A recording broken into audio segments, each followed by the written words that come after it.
Fala aí, pessoal, boa noite. Para quem está presente agora ao vivo e para você que está assistindo aí agora, Tech Talk de hoje também, quer dizer, para variar, tem sido sempre orgânico aí, né? O River está aí desde o início, tem acompanhado praticamente, acho que acompanhou todos na realidade, então a coisa tem ido bem orgânica. E eu Uhum. estava mandando bala aqui no desenvolvimento do Python Pro e a galera queria colaborar, mas mesmo o River, que estava dentro desde o início, sentiu uma certa dificuldade. E isso porque é uma característica do que acontece aí também em muito projeto open source, né? Quer dizer, eu estou fazendo a parada para resolver um problema que é meu, né? E aí eu sei tudo que está acontecendo no histórico que eu tenho desenvolvido. Só que aí você fica com aquela preguiça de documentar, né? E isso é uma coisa ruim para um projeto open source, porque quando a documentação está capenga, as pessoas não conseguem contribuir com você, né? Então, vamos até repetir Isso. aqui algumas coisas para melhorar. Ih, eu achei que eu já tinha feito sign-in. Bosta. Deixa eu ir fazendo o sign-in aqui. Cadê a senha do GitHub? Então, na realidade, qual que é a minha ideia? Minha ideia é mostrar aí como rodar o projeto do website Python Pro, que é um projeto em Django, e com algumas coisas que eu fui aí desenvolvendo e problemas que eu passei durante o caminho para as pessoas conseguirem rodar. E aproveitar para melhorar o README com as instruções de instalação, de forma que quem Uhum. quiser contribuir consiga fazer sem lendo só o README, o que seria o ideal, né? Faz isso, né? O basicão é esse. Eu só logar aqui.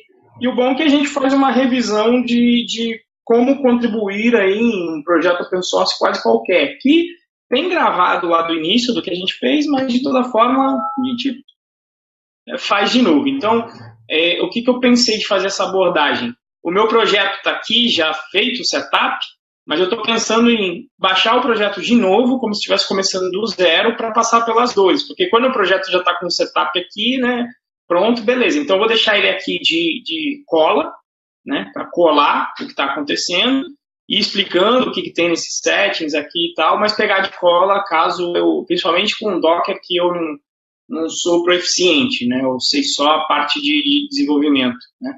E aí, ainda bem que o Davini trabalha com isso, tá aí com a gente, e qualquer besteira, qualquer coisa tem para quem pedir socorro hoje, né? Beleza? Bom, Exagerado. oi? Tranquilo. Exagerado não, pô, eu não sei lufas mesmo, então você é o cara, você tá fazendo deploy com Docker? Então, e tem que vender o peixe aí ainda, Davini. Pô, se vocês estiverem precisando aí, ó, Davini é fera em Docker. Tá precisando implementar aí coisa de container na sua empresa, então manda bala. Só pedir o contato que eu passo. Pagando bem que mal tem, né, Davini? Tamo tudo junto.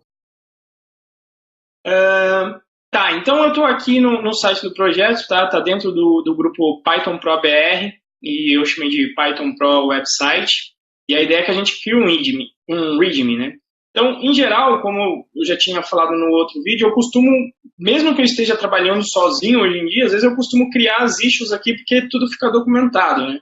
Então, essa daqui seria improve, ou seja, melhorar, é, é, ambdev, installation, instructions. Então, para melhorar aqui as instruções de instalação no ambiente de desenvolvimento, né? Então, eu vou, na realidade, eu vou deixar o README aqui aberto no da cola, nesse que já está feito, o projeto já está feito, o setup, porque aí eu vou, conforme eu for passando por problemas, eu vou já incluindo aqui no README, consertando, né? Então, a gente vai validando os passos que estão aqui no README. Então, qual foi o número da issue que eu abri? 288. Isso aí é a mania minha sempre. Eu sempre trabalho com feature branch e eu sempre crio o nome da branch com o mesmo número da issue. Assim eu sei em qual issue eu estou trabalhando só de olhar para a branch. Tá? Ok, então vamos começar do zero. Se você fosse começar do zero, né, ia estar sua conta aí no GitHub, e você ia ter que fazer um fork da sua aplicação clicando aqui. É que eu não consigo fazer um fork porque eu já tenho um fork, que é o fork que eu estou trabalhando. Eu poderia até escolher um outro, nenhum desses é bom eu colocar nada, na realidade. Então eu faria um fork, né? Se você só tem uma conta única, essa interface aqui não vai aparecer. Você faz o fork e na prática, quando você clicasse na sua conta, né, ele ia mudar aqui o nome do usuário para o seu usuário. Então esse daqui, na verdade não tem aí, esse daqui é o meu fork então, né? O meu nome de usuário aqui, /RenzoN, /Python Pro website. Então, seguindo as instruções de lá, ele está falando que você tem que clonar. Aqui eu coloquei o HTTPS porque se o cara é iniciante, eu não queria falar para ele sobre SSH, né? Mas se você sabe o que é SSH, você pode utilizar esse outro tipo de link aqui, ó, o use SSH, né? Usar o SSH, e você pode copiar este cara aqui. Se você é viciado em IDE como eu, você pode vir aqui em Tools, na verdade, VCS, de Version Control System, e aqui clicar em Checkout from Version Control. Eu não coloco o GitHub porque na prática ele só lê os repositórios que você tem na sua conta. Eu clico só no Git mesmo e coloco o repositório aqui na mão. Tá? Tem também na interface inicial do PyCharm, se você não está sem nenhum projeto aberto, ele tem lá Checkout from Version Control, você clica lá e está tudo certo. Você pode inclusive clicar aqui no teste para ver está tudo acontecendo corretamente, né? E aqui ele está dizendo que sim. Só que eu não posso criar o projeto com esse nome, porque eu já tenho, e esse projeto está aqui atrás, né? Então eu vou criar aqui um Python Pro Website 2, onde eu vou clonar aí esse projeto. Então, vai baixar todos os arquivos, vai colocar aí para mim bonitão. Aqui ele já baixou tudo, está perguntando se eu quero que ele abra outra janela, um projeto, e aí eu vou dizer que sim. Então, vamos validar o que tem aqui no README. Então, a parte do git clone, eu poderia ter rodado também via linha de comando, né? A prática é a mesma coisa. Internamente, ele vai fazer o git clone. Né? E aí você tem que... Essa parte de entrar na pasta, você não precisa. Né? Agora, uma coisa que ele está dizendo aqui e aí é para quem trabalhar com linha de comando, copie o contrib. Pior que eu posso editar até por aqui também, né? Mas tudo bem, eu vou editar lá. Copie o env.sample para o seu Python Pro website. Isso, exatamente. Para o seu .env. Por quê? Porque, na realidade, todas as variáveis de instância do meu projeto, na verdade eu tenho até que melhorar um pouquinho isso, tem umas que ainda estão nos settings, elas ficam separadas aqui. Mas eu deixei na pastinha contrib um exemplo para você não ter que criar do zero, né? Então, tem isso que tem aqui. E aqui já vem, inclusive, acho que é um detalhe que pode ser acrescentado no README, porque acho que a turma teve problema, né? Então, eu vou fazer a mesma coisa que estava escrito lá em termos de linha de comando, mas eu vou fazer pelo PyCharm, que vou criar um file, chamar ele de .env, um ok aqui. Veja que ele não vai entrar no controlador de versão. Depois que ele indexar aqui, porque a memória aqui já está brava. Aqui ele já está falando, olha lá. Você está editando um arquivo que vai ser ignorado. É isso aí mesmo. E eu, então, copiei o conteúdo daquele arquivo localmente. Então, algumas variáveis. Aqui o debug igual a true, que só deve ser true localmente. Aqui uma chave que você deve colocar. Né? Aqui os sites que você pode rodar, mas quando você está em ambiente de desenvolvimento, em geral, você quer realmente no localhost e no endereço de IP local aqui. O Sentry DNS é o serviço do Sentry, que faz sentido quando você está no servidor. Então, você pode deixar isso aqui vazio. Agora, aqui está uma dor de cabeça que eu acho que o Fred passou. Se você deixar esta variável aqui assim, você não vai conseguir rodar o projeto. Vamos até... bacana, ele já viu que era Django, olha só. Malandrinho. Ele já conseguiu, inclusive, criar aqui para mim, ó, o projeto servidorzinho do Django. Mas vamos, inclusive, beleza, deixa esses caras aí, vamos ver lá o README. É uma coisa que depois eu tenho que ver. Me lembrem desse database URL se eu esquecer, porque ainda tem algumas coisas mais básicas ainda.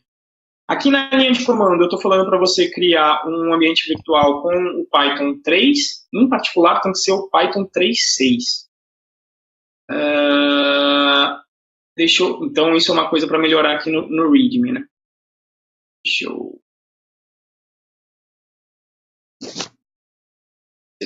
Não, eu já tinha criado no outro, cadê? No README, you have it in Python, eu vou colocar assim, ó, maior ou igual ao 3.6. Já uma coisa para corrigir. O que tem mais aqui?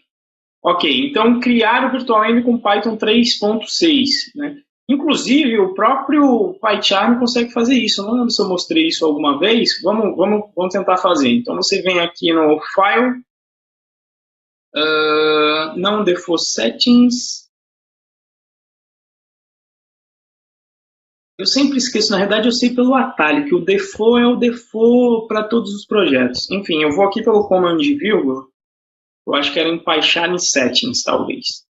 E aí você vem aqui, digita Interpreter, para você saber qual é o interpretador Python. Interpreter.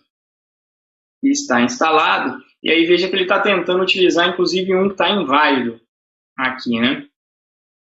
Então, você pode vir aqui em Add Local, porque a gente vai querer criar um VirtualEnv aqui para esse cara, né? E veja que aqui ele já tem esse esquema aqui, ó, Base Interpreter, ele está puxando direto do PyEnv 3.6, então maravilha, ele já vai até criar para mim. Apesar de às vezes eu não gostar tanto que ele faça as coisas, porque ele cria em um local que ele determina, eu acho que dá até para mudar a location.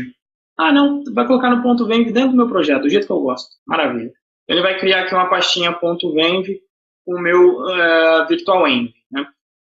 Então, estou fazendo tudo que está lá em instrução via linha de comando, eu estou tentando fazer via PyCharm aqui, mas basicamente é isso aqui que o PyCharm vai fazer por baixo dos panos.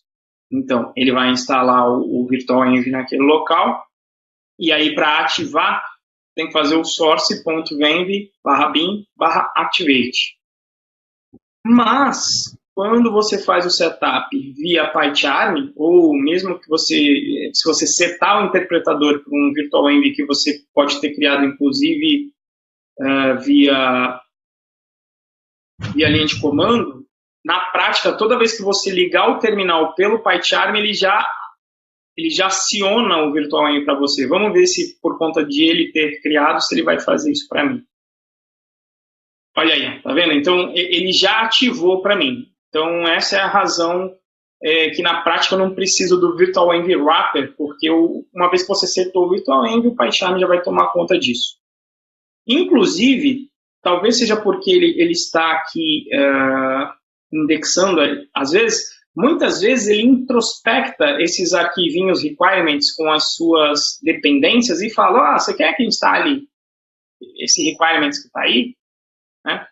E isso é justamente a terceira instrução que está errada, inclusive. Opa, alguém colocou alguma coisa aqui. Não está saindo o som. Está saindo o som para o resto de vocês? Só para... Para mim, tá. Então beleza. Então é um problema do Fred aí. Ok. Voltar para o Venv. Então, isso é... Diga. Aproveitando que você está falando desse negócio dos requirements, ele faz do requirement. Do requirements-dev.txt ele não faz. Teria que fazer na mão. O PyCharm... Para mim, de vez em quando ele faz, de vez em quando não. Eu não sei qual é o algoritmo deles aí, para te falar a verdade. Eu não sei se ele vê na hora que eu editei o formato, eu não sei. Para mim, de vez em quando ele faz, de vez em quando não. Eu vou ficar de olho para saber se por default ele só vê o requirements e não o requirements dev. Uma coisa que eu já percebi é o seguinte, por exemplo, se houve uma atualização de uma biblioteca que está no requirements dev e você atualiza o requirements aqui, enfim, sem ser por pip install e tudo mais, Quando você abre, por exemplo, os settings, que é onde ela estaria, a chamada aquela biblioteca estaria, ele pede para atualizar. Isso eu já vi. Agora, tipo, abrir o requirement dev, ele não pede. Entendi. Bom, eu vou seguir então as instruções que estão lá, porque o PyCharm não está me ajudando dessa vez aqui. Então, se você instalar o requirements, inclusive isso está errado nas instruções, porque na verdade é o -dev.txt. Então, acertando aqui. Ó. Então, pip install, estou fazendo isso aqui. Aqui vai ser a parte que eu acho que foi que o Fred, agora que ele está aí, ele pode até confirmar. A parte que deu ruim para o Fred. Mas vamos terminar. Enquanto ele vai fazendo aí, enquanto ele está instalando, vamos fazer o setup do servidor Django, que acho que a gente já fez uma vez em alguma videoaula dessa aí, por necessidade do River debugar código em Django, né? Porque o ideal é que quando o PyCharm controla o servidor do Django, você consegue debugar por dentro do PyCharm. Né? E para quem é acostumado com a IDE, isso é bacana. Né? Então, veja que ele até tentou criar aqui para mim um servidor. Então, eu vou aqui no Edit Configurations, vamos ver o que ele colocou aqui. Ó. Django is not importable on this environment. Isso é verdade. E tinha também os outros settings que a gente fez da outra vez, né, River? Acho que era dizer onde é que estavam os settings. Deixa eu pegar a colinha aqui. Da outra vez também eu precisei. Tem um additional options. Estou pegando colinha aqui para pegar. Tem tá pegando colinha aí também?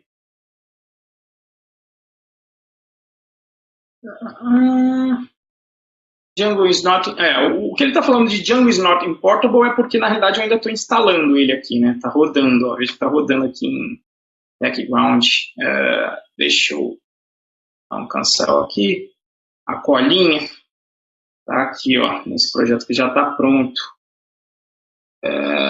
Não aqui. Aqui, na verdade. Edit Configurations. Ó, veja que já tem o Docker, tem o Django Server aqui, ó. Tá aqui, ó. Então, como a estrutura que eu uso, a estrutura que eu aprendi lá no WTDD, de manter um pacote raiz, que nesse caso aqui é o Python Pro, eu tenho que apontar para ele especificamente onde é que está esses settings. E aí a gente tem que fazer isso via essa variável de ambiente aqui, ó. Então, você vai setar esta variável de ambiente e acho que seria interessante colocar isso no README também, né? Não tem como copiar essa porcaria aí? Não. Essa mesmo. Django 7, não. Model. Model. Diga aí. Django 7. Tem outro lugar aqui. Module. Tem outro? Qual é o outro?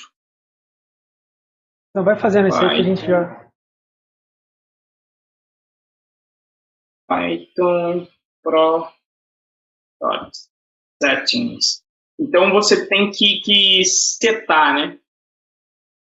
Então, de repente, se eu colocar, seria fazer a mesma coisa no rodando o run server, né? Então, para rodar com essa variável de ambiente, é vírgula. Me lembra aí quem é o que foi mago da... não sei se é vírgula, ponto e vírgula, para você rodar um comando setando a... Aí no console? Aí no array? Entendi. Isso, eu estou no readme, assim? Mas como é que eu seto? Eu não lembro se é ponto e vírgula aqui no final. Qual é o separador para o início do comando? Eu acho que é só espaço. É só espaço mesmo? Ó. Então, vamos testar lá. Tabiel. Essa. Aqui ele instalou tudo, pelo jeito. Então, se ele instalou tudo, a gente vamos fazer na verdade, o run server eu acho que ele já rodava para mim. Eu não precisava setar isso. Vamos tentar rodar sem. Não precisava mesmo. Can open manager. É manage. É o manager. Vocês já conseguem rodar. Maravilha. Então, isso aqui é um erro que me corrija aí se eu estiver errado, o Fred.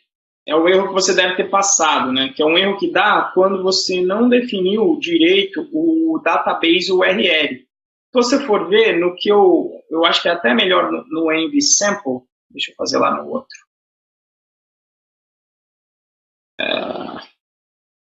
Para ficar mais claro, deixa assim. Put your database URL here. Para ficar claro que você tem que mudar isso e é uma coisa que não estava. Então, se eu não me engano, o Fred... porcaria, não era para ter mudado aqui, era mudado no outro... Aí depois, cadê? O ponto entra está aqui. Inclusive, no meu já está certinho no ponto env desse projeto aqui. Na verdade, eu quero é o env sample. Env sample. Então, deixa eu colocar esse cara aqui, que é para todo mundo ficar ciente do que tem que fazer.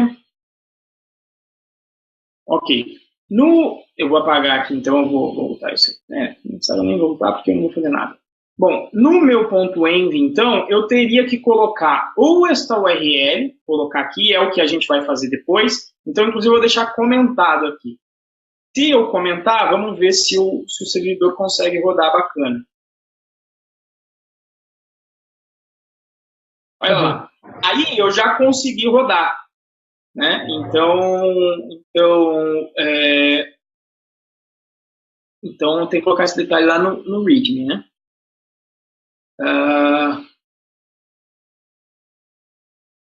Cadê o CP? Aqui. If you want use SQL light, como é que ele chama? Não, é lite. Light on your dev environment.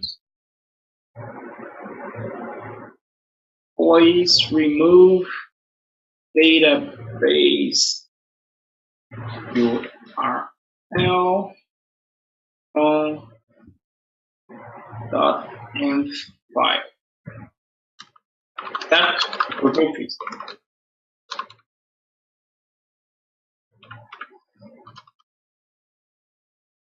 Other twice fill this value with your database credentials.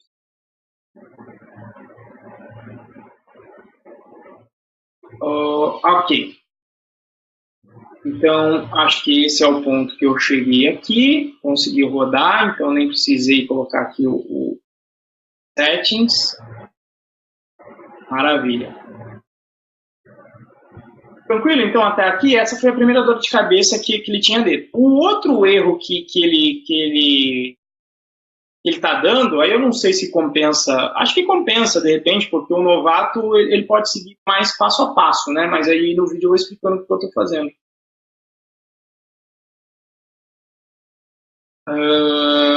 Ele já está até reclamando aqui, ele está falando, olha só, a gente acabou de criar um banquinho que daria até para a gente conectar aqui no database, né? Acho que é até legal para mostrar, né? Vou vir aqui no data source,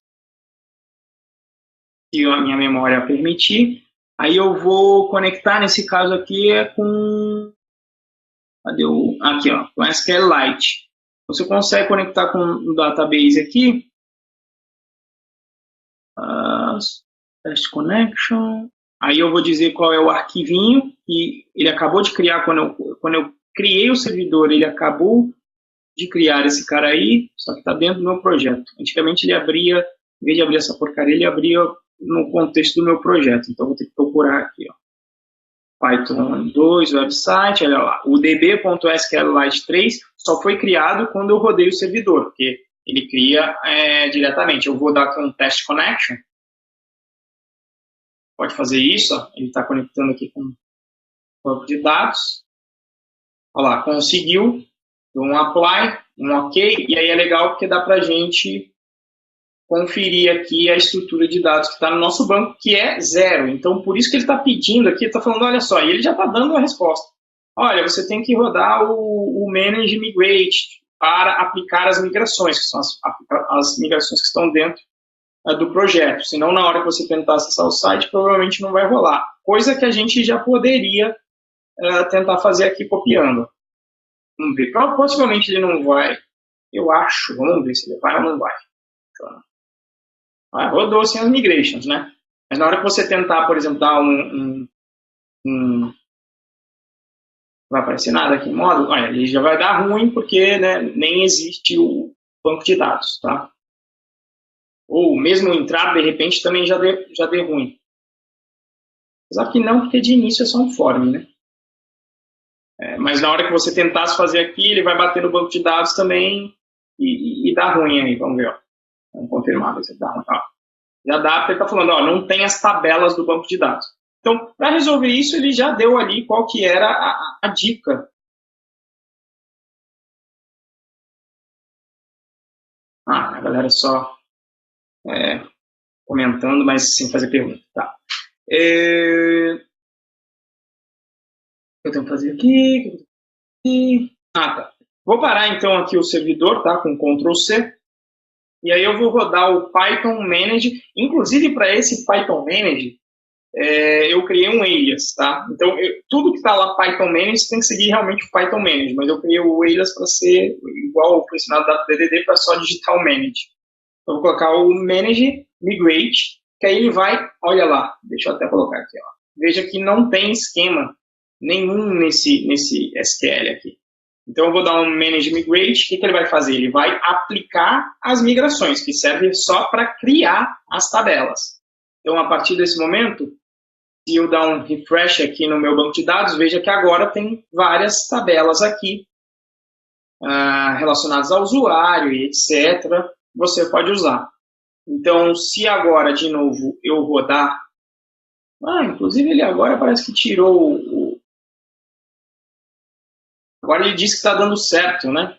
Mas se eu tentar rodar via PyCharm, deixa eu tentar rodar o servidor por aqui e ver se ele vai dar um erro. Ele vai dar o erro de settings faltando. Não deu. Que bizarro, ele achou sozinho. Teve uma vez aí que eu tive que setar isso. Sem isso não foi. Mas enfim, já funcionou sem eu fazer nada. Maravilha. Deixa eu puxar aqui para baixo. Então estou aqui no website. Pior que eu acho que quando eu usei o browser, acho que eu usei lá em cima e vocês não viram no vídeo.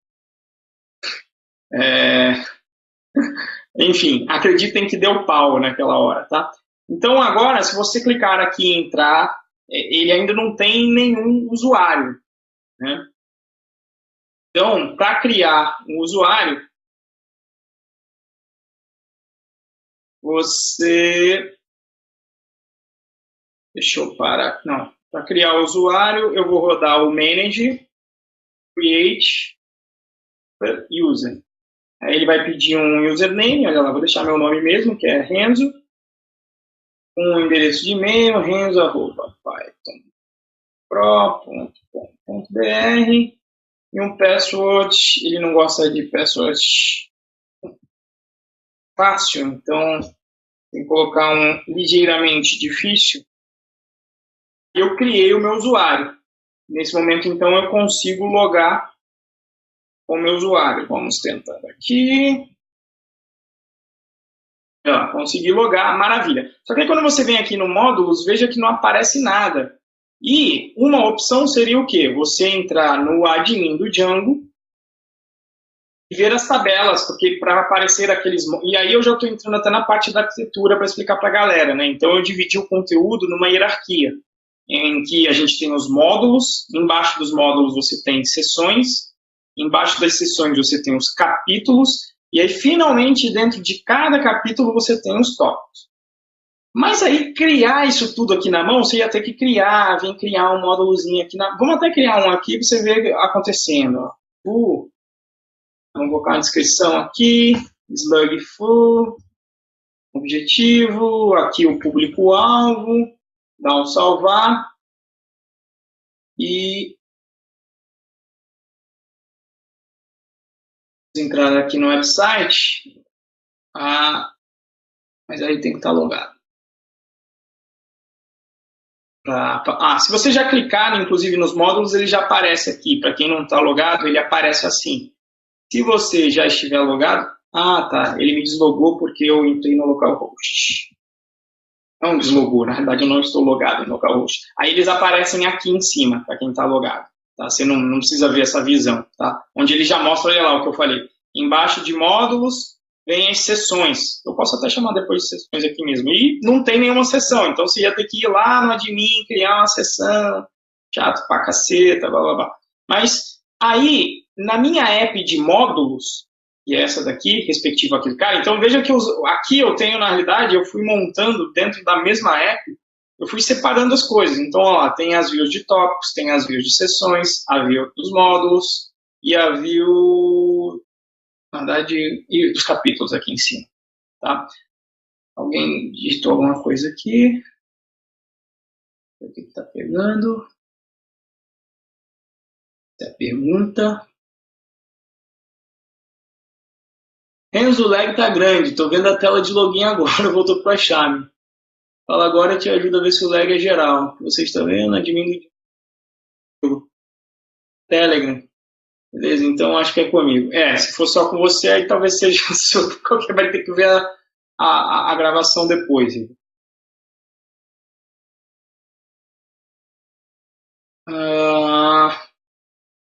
Tá. Então eu estou aqui na minha app de módulos e eu não quis ficar criando uma app para cada um desses conteúdos, porque eles são muito correlatos, né? Um modelo que está se relacionando diretamente, tá? Então eu preferi deixar eles todos aqui na mesma app. E em particular, aqui dentro da pastinha Features, eu até alterei isso. Antes eu tinha uma feature para módulos, uma para sessão, outra para capítulos e outra para tópicos. Eu fui criando à medida que eu fui criando esses conteúdos. Só que aí eu mudei e juntei todas essas nessa feature aqui que chama Python Pro Contents.json. Deixa eu só fazer o update do admin lá com aquelas informações.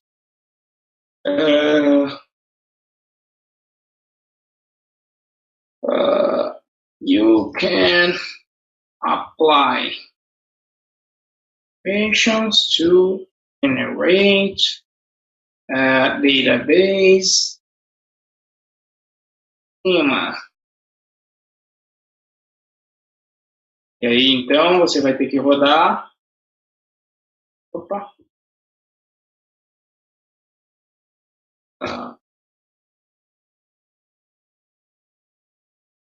O Angular aí, console, e aí você vai rodar Python manage.py migrate. You can also create user, que eu aprendi que não se usa o N, né? Eu aprendi do inglês que sempre antes de vogal usa o N, mas com o usuário, não. Isso aí foi corrigido por um americano. You can also create a user. Então, para criar o usuário, a gente utilizou o Python manage y create super user. Isso que a gente fez.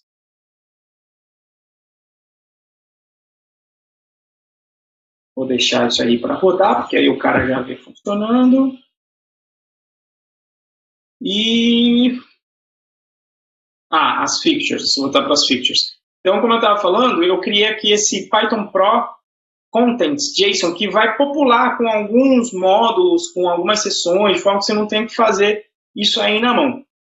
Para rodar as fixtures, você vai rodar, vou até rodar com Python mesmo dessa vez, que aí eu já copio no outro. Python Manage, para carregar dados, você vai utilizar o Load Data. E aí você diz o nome da fixture. Nesse caso aqui, Python Pro _ Contents. Alguém habilitou aí? Alguém vai perguntar alguma coisa? Alguém também com o microfone aberto aí. Alguém vai perguntar? Deixa eu ver quem é aqui. O Felipe. Felipe desabilitou aí. Beleza. Se for perguntar alguma coisa, pode abrir aí o microfone de boas, tá, gente? Então veja que ele instalou 13 objetos. Quando eu voltar no website, cadê? Aqui é o admin. No admin, na realidade, você já vai ver, né? Você já poderia ver aqui os módulos. Então, justamente eu coloquei todos os módulos do Python Pro, fica o pseudo Java aí. E aí, quando eu dou aqui um F5, olha lá. Já era. Tá. Eu não me lembro de ter apagado o full, não, tá? Mas tudo bem. Voltar aqui, eu não apaguei o full, então achei que ele não. Será que quando eu dou o load data, ele. Nossa, ele sumiu com o full. Sabia disso não, rapaz. Para mim ele não apagava o banco, não, mas tudo bem. Aprendi essa agora. Mas olha aí ele carregou então com 7 módulos, só que eu acho que o único que eu coloquei dados para baixo foi esse. Então olha lá, várias sessões, na verdade 2 sessões, programação procedural e orientada a objetos. Aí aqui os capítulos, então eu vou entrar aqui na introdução, e aí dentro da introdução tem um exemplo de tópico, que é onde viria uma aula, né? Inclusive eu coloquei aqui o vídeo de Java do Python Pro, que o River até falou que ele me trollou aqui, né? Na imagem que ele colocou de fundo. Né? E isso aqui depois é uma coisa que eu quero até consertar também, tipo, se o cara não tiver feito a configuração com o discourse, com o fórum, localmente a gente pode depois fazer um if para ele não incluir esse erro de incorporação aqui. Mas está acontecendo porque a gente só consegue visualizar esse tipo de coisa quando você está no domínio de verdade, no caso no Python Pro. E aí tem a incorporação dos comentários do discourse aqui. Tá? Ele está até falando aqui para configurar. Mas quando você entra no de verdade, Python Pro BR, você logar lá, olha, eu estou até logado, Python Buds, e aí tem a introdução, tem a motivação, ó. Aí aqui ele veja que ele vai direitinho, né? Inclusive você consegue entrar no fórum aqui por essa aba que só aparece quando está logado. É que está com 0 de discussão porque ninguém discutiu nada ainda nesse vídeo de motivação, mas quando você clica ele leva para o fórum e aí você consegue colocar os comentários aqui que vão aparecer lá. Tá? Alguém escreveu alguma coisa aqui no chat? Deixa eu ver o que está rolando. Opa, valeu, Davini. Vou corrigir lá. Já vou levar o migrate. É melhor copiar depois de você rodar o comando, né? Porque aí você tem certeza que não está escrevendo merda. Migrate. Obrigado, Davini. If one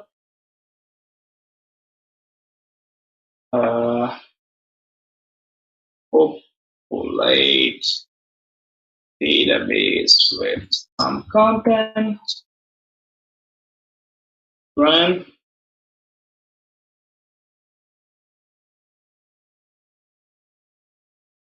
console, e aí você roda então o load data. Opa.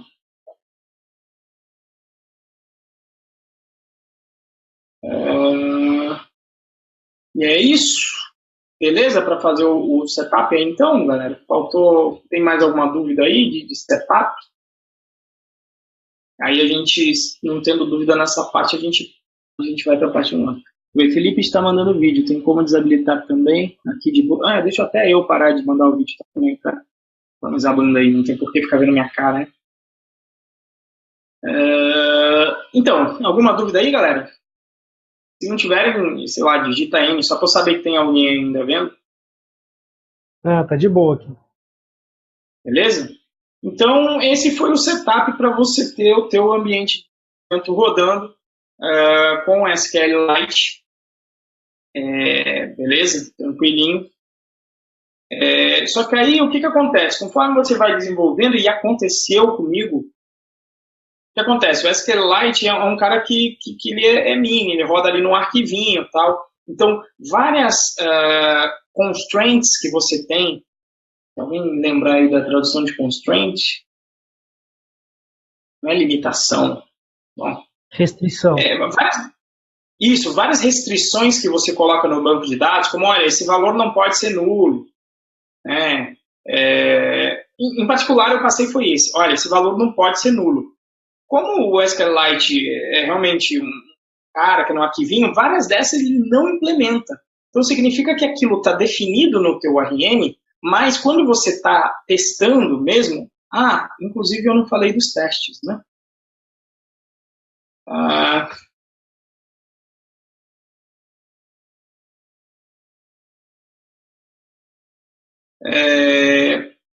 To run tests. Vamos aqui. Se não me engano, é só enfiar um teste Python Pro para rodar só os que estão ali dentro. E ele está rodando, inclusive, os testes com migração aí nesse caso, né? Então, olha lá, está rodando tudo, belezinha. E só que ele está rodando esses testes, ele está utilizando um banco de teste do SQLite. E aí é o que eu falei, você colocou uma restrição que o campo não pode ser nulo, mas tem um teste que está setando nulo no campo, que deveria dar erro, ele não vai acionar para você. Tá? De repente, vamos ver se a gente consegue emular isso aqui. Deixa eu pegar um modelo, não, um teste. Vamos pegar aqui um teste de tópico. E aí eu vou fazer o seguinte, eu vou pegar o título desse, só para entrar aqui, é um modelo, depois eu posso até falar do modelo se vocês quiserem, porque ele tem um carinha bacana ali, se der tempo, mas o modelo, eu defini um modelo content, que é abstrato, como aqui no Meta, em que ele sempre tem o title. E veja que ele não pode ser nulo, não é permitido nulo para esse cara. Então, o que eu vou fazer? Eu vou voltar lá no teste, eu vou fazer assim, title, ou seja, isso aqui já vai dar pau no setup, na criação da fiction. Deveria dar pau, né? Vamos rodar aqui os testes só aqui dentro. Para rodar aqui dentro eu teria que... eu vou ter que rodar na mão via linha de comando, senão eu vou ter que fazer o... Aliás, vocês querem ver o setup do PyTest também? A gente já fez em outro vídeo. Quer ver o setup do PyTest no PyCharm? Isso é o que eu... Manda ver. Para fazer o setup do PyTest no PyCharm, você entra de novo lá nos settings do seu projeto e ele está dentro de Integrated Tool. E aí você tem que escolher como runner o PyTest. Tá? Aí, na verdade, eu nem vou falar de rodar testes sem e com migração. Tá? Depois que você faz essa configuração, você consegue escolher aí, por exemplo, eu quero rodar todos os testes dessa view. Então você roda aqui, ele vai utilizar o PyTest como test runner para esse cara. Olha ali. E deu até pau em alguns. Vamos ver se ele já validou aqui o número.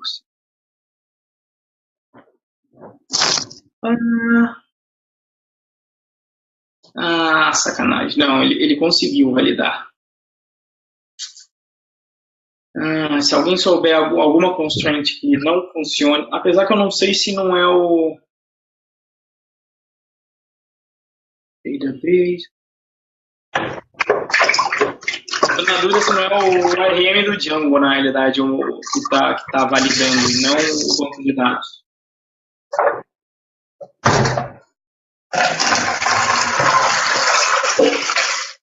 Alguém tá com barulho aí. Desliga esse microfone. Desculpa, agora. Acabei de chegar em casa e conectei aqui. Abraço. Beleza. Tá, eu não vou conseguir emular, mas acreditem. Eu não me lembro qual foi a hora que eu tive que eu acrescentei uma constraint e deu ruim. E aí o que acontece? É legal se você tiver também o seu ambiente de desenvolvimento mais parecido com o de produção. Em produção, lá no Heroku, eu estou rodando com um PostgreSQL 9. Né? E aí, então, a gente chega na outra parte dessa aula que eu tinha prometido em falar, que era falar um pouquinho do Docker. Né? Eu sou newbaço no Docker, tá? Eu me limito a utilizar ele aqui no ambiente de desenvolvimento, nunca fiz deploy, inclusive seria um tema bastante, aproveitando que o Davini está aí, qualquer dia ele podia fazer um tech talk de Docker aí pra gente. Mas eu me limito a usá-lo no ambiente de desenvolvimento. Para eu que sou pythonista, e se você for pythonista também, a melhor forma de entender o Docker para pythonista é o seguinte: o Docker o Virtual Env está para o Python, assim como o Docker está para o sistema operacional. Ou seja, você vai conseguir, de repente, no Docker, dizer quais são as dependências. Sabe quando você vai lá no Ubuntu e dá um apt get install a libx, a liby, a libz. Com o Docker, você vai conseguir deixar isso pinado, falando, olha, eu preciso dessas 3 libs instaladas. E ele vai conseguir instalar para você. E aí você vai criar o que se chama de imagem. Você pode criar lá um Dockerfile e ele vai criar uma imagem para você. E, inclusive, você consegue mandar essa imagem e compartilhar. Isso eu achei bem legal. E eles usam, digamos, a sintaxe do GitHub, sabe? Com pull e push para você poder enviar as imagens para o repositório remoto e pull para você buscar essas imagens, tá? E a diferença, pelo que eu entendi, é o seguinte: depois que você seta uma imagem, você consegue rodar os chamados vários containers baseado nessa imagem. E aí, o que seria o container? Ele parece muito com o Virtual Env nesse ponto, porque a imagem ela demora para ser construída, assim como demoravam aí quando a gente ia criar uma VM. Né? Então, ele demora, porque ele tem que realmente baixar aqueles binários, etc. Mas uma vez que você baixou e construiu a sua imagem, você consegue rodar um container muito rápido, e o container vai ser efetivamente o SO rodando. Né? E aí você consegue, inclusive, rodar N containers, e eles sobem rapidinho. Então, eu vou simplificar dizendo que o container seria uma VM mais lightweight, saca? Mas não é, porque na realidade ele usa o mesmo kernel. Então eu brinco que é parecido com o Virtual Env, porque o Virtual Env, na realidade, não instala no seu computador um Python por completo. Se você for investigar aqui nos pacotes do Virtual Env, se você for observar que o Python, na realidade, é um link simbólico para o Python que está instalado aí no teu sistema. Então, ele não vai copiar todos os arquivos aqui, com exceção de no Windows. No Windows, ele vai. E no Windows, para você criar link simbólico, você precisa admin do sistema. Então, lá eles copiam tudo mesmo. Mas, se você tiver um sistema decente, né, em Unix qualquer, ele, na realidade, vai criar links simbólicos para os arquivos que existem. Ou seja, esse cara não vai ficar copiando tudo. Então, ele é mais leve do que um Python normal, digamos assim. Você vai poder criar vários virtual envs e não é que ele vai copiar tudo. Então, seria a ideia aí do Docker. Tá? E se eu falei merda, por favor, Davini, fique à vontade aí para pular e dar uma explicação até mais bacana aí do que é o Docker. Tá? Bom, sossegado? Beleza. Então, para instalar, eu simplesmente fui aí na web, coloquei, sei lá, Docker, o que eu costumo fazer quando eu quero instalar alguma coisa, Docker install Mac, e você fatalmente vai cair na página do Docker. Né? E aí eu já instalei esse cara para não ficar aqui instalando agora, mas é um DMG lá que você vai no famoso next, tá? Eu instalei o estável, eu só não deixo ele rodando por padrão aqui. Toda vez que eu vou utilizar, eu peço para ele rodar aqui. Ó. Vou colocar aqui o Docker. Tá? E aí o que eu fiz essa semana, não quero upgrade nenhum, porque ele está me atendendo bem. skip this version. Okay. Então, aqui tem a maquinazinha Docker. Então, ele está começando a rodar. E aí ele tem uma linha de comando para você brincar lá. Eu que não sou tão bom em linha de comando, mas você começa lá a brincar. Quando você clica em Docker, ele tem aqui vários comandos, tá, que eu não decoro todos. Você tem um run para você começar um container baseado em uma imagem. E aí o que eu fiz esses dias foi o seguinte, beleza, eu queria rodar e por que eu pensei em usar o Docker? Né? Foi até uma pergunta que o River fez aí. Por que usar o Docker e não instalar no seu sistema operacional? Bom, eu não sei vocês, mas eu não curto ficar instalando muita coisa no sistema, porque você começa a instalar algumas coisas, principalmente banco de dados, que vai ficar com um processo ali em background, muitas vezes rodando, aí ele vai consumir ali espaço, tal, aí depois você quer apagar o banco, você vai ter que procurar, tal. Então vai dar uma dor de cabeça gerenciar isso. Quando você tem o Docker ou até uma VM, né, o que você faz? Você costuma fazer os seus testes e instalar suas coisas na VM, porque aí depois você destrói a VM e pronto, não instalou nada de lixo no teu computador, né? Até se você achar que alguma coisa pode danificar o computador, você quer dar uma testada, você roda ele dentro do Docker ou de uma VM. Então essa era a minha ideia, de beleza, eu já rodo o post ali dentro de um cara que já está instalado, que já está empacotado. Então o que eu fiz? Eu fui na internet e pesquisei. Docker, Postgre, image. Né? E aí, fatalmente, eu caí lindamente no chamado Hub Docker, que basicamente funciona como, digamos, o GitHub está aí para o código, assim como esse Hub do Docker está para o Docker. Né? Então, você tem umas imagens que a galera compartilha aqui. Então, por exemplo, veja aqui, ó, o comando que eu falei que era parecido. Se você fizer um docker pull Postgres, você vai abaixar esta imagem para o seu computador, que é o que eu falei que demora. O que demora é a imagem, mas rodar não.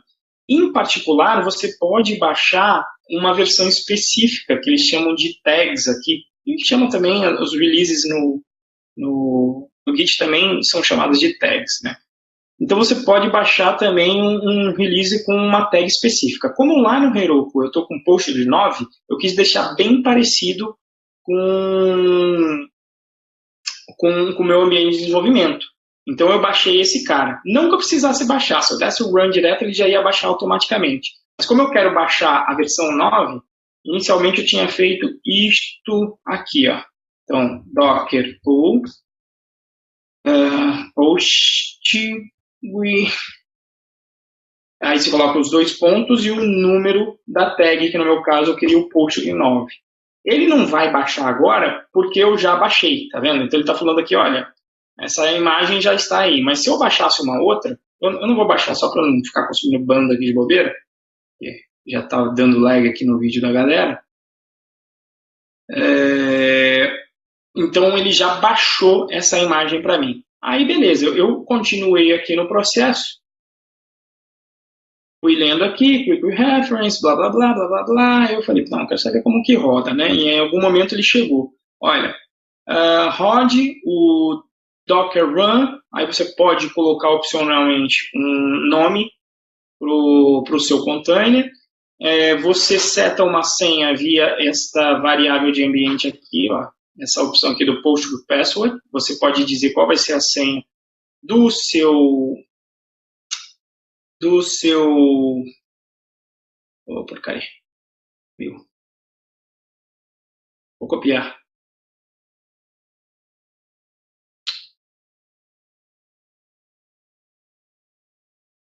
Saco, hein? Vou copiar de novo. Vou rodar aqui esse cara. Então, depois que eu baixei essa imagem, você pode rodar baseado nela. Opa, peraí. Dá um Ctrl V aí. Paste.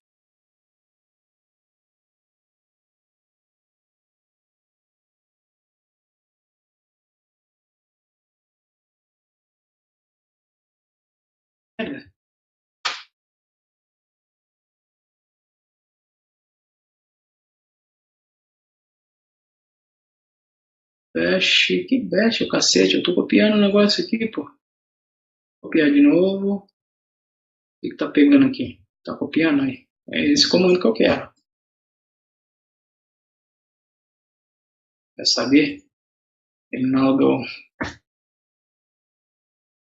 Pode rodar em qualquer terminal, então ele é só um terminal do PyCharm que deveria deixar eu colar, eu fazer isso aqui, que não tá deixando. Pô, cacete. De brincadeira.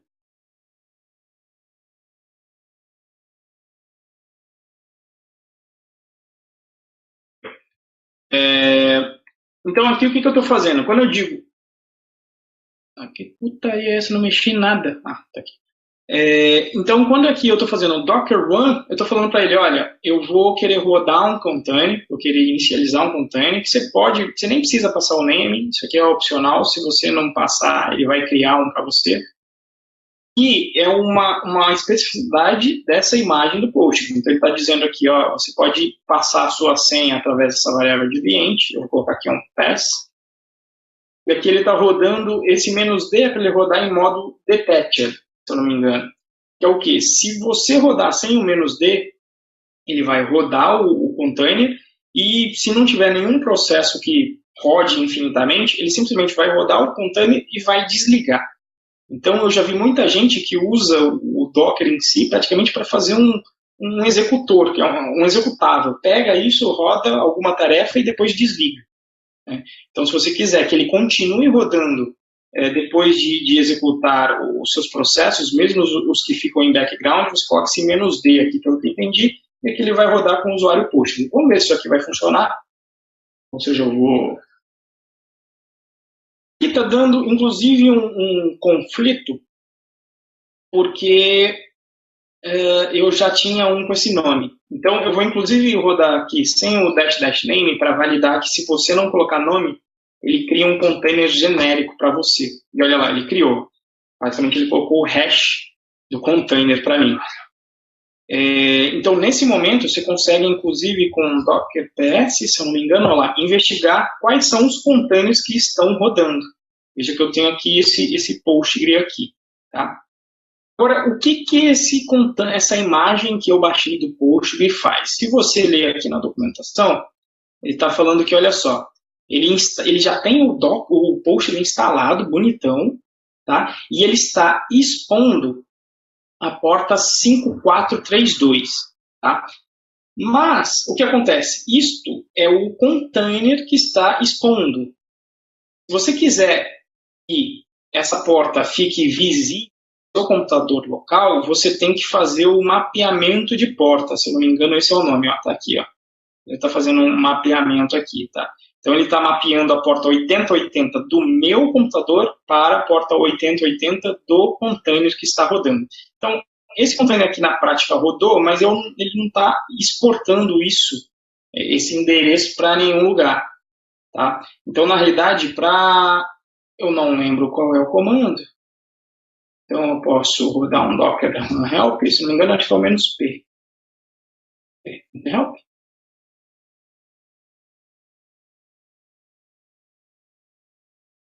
Ah, tá. Dash, né? Aí eu acho que é o "-p". Isso. É o "-p" para eu mapear, então, essas portas. Para quem gosta, então, de linha de comando. Então, se eu quiser mapear aquela porta em específico, deixa eu tirar o nome aqui de novo, para vocês verem que, inclusive, se rodar dois containers não tem problema. Vou colocar, então, um "-p", aí eu vou mapear, inclusive, a mesma porta, a 5432, para a porta do container 5432. Vamos ver se ele vai rodar. Então, ele rodou. Como é que eu vejo se tem alguma coisa rodando nessa porta? Se eu meter um ping para lá, ele vai? Davini? Como é que é o comando? Telnet. Ih, tá autocompletando para mim aqui não. Eu teria que instalar isso no Mac, eu acho. grep. Um grep nisso. Qual que é o nome da porta? A porta, isso. Aumenta um pouco o microfone, Davinir, para poder ficar gravado também. Tá ruimzinho de ouvir. O microfone é ruim. No deal. O Netstat faria, ele está mapeando tudo que é porta. Deu ruim.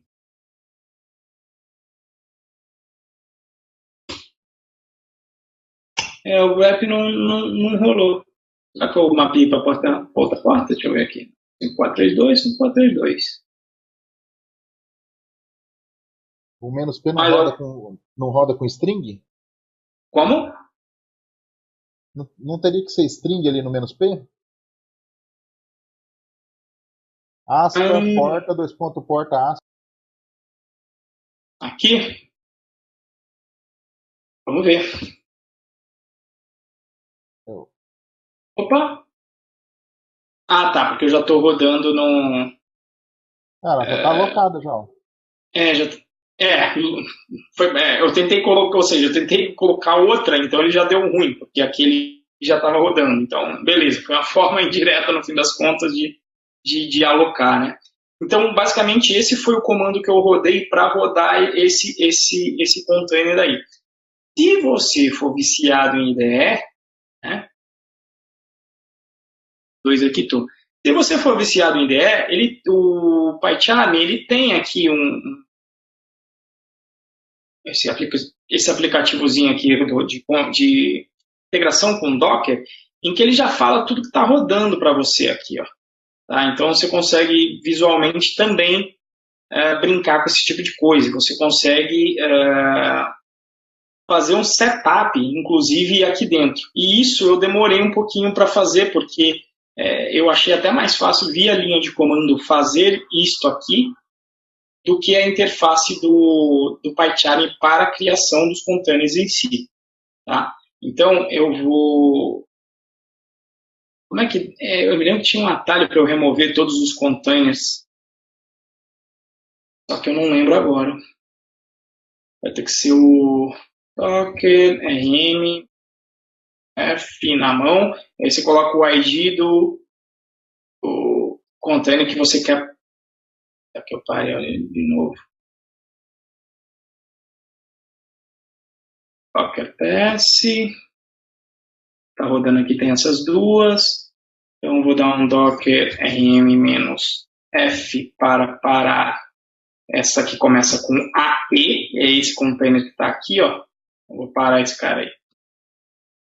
Ó, parou. Eu vou dar um PS aí, ó. Só tem esse B9. Eu vou parar na mão esse B9 aí, para a gente poder rodar ele via PyCharm. Bom, vim aqui com o Docker, ele tem esses caras, então você pode vir aqui se você quiser em Edit Configuration, e você vem aqui nesse maisinho, e você pode criar, cadê o Docker? Ué, por que não está aqui? Ah, está aqui, ó, Docker. Então você pode criar uma imagem Docker, pode ser um Dockerfile, isso aqui eu não manjo tanto. O Dockerfile é um documento que define como vai ser sua imagem, você pode criar as suas. Mas como eu no Postgres não defini nada de especial dentro dele, eu vou diretamente do Docker Image. Então aqui vai e para eu conseguir entender a interface, eu fiquei olhando qual é o comando que eu queria chegar no fim das contas. E foi aquele comando, deixa eu ver se eu copiei aqui aquela hora. Na verdade eu fiquei olhando lá, falei, olha, eu quero chegar naquele comando. Então, Image ID.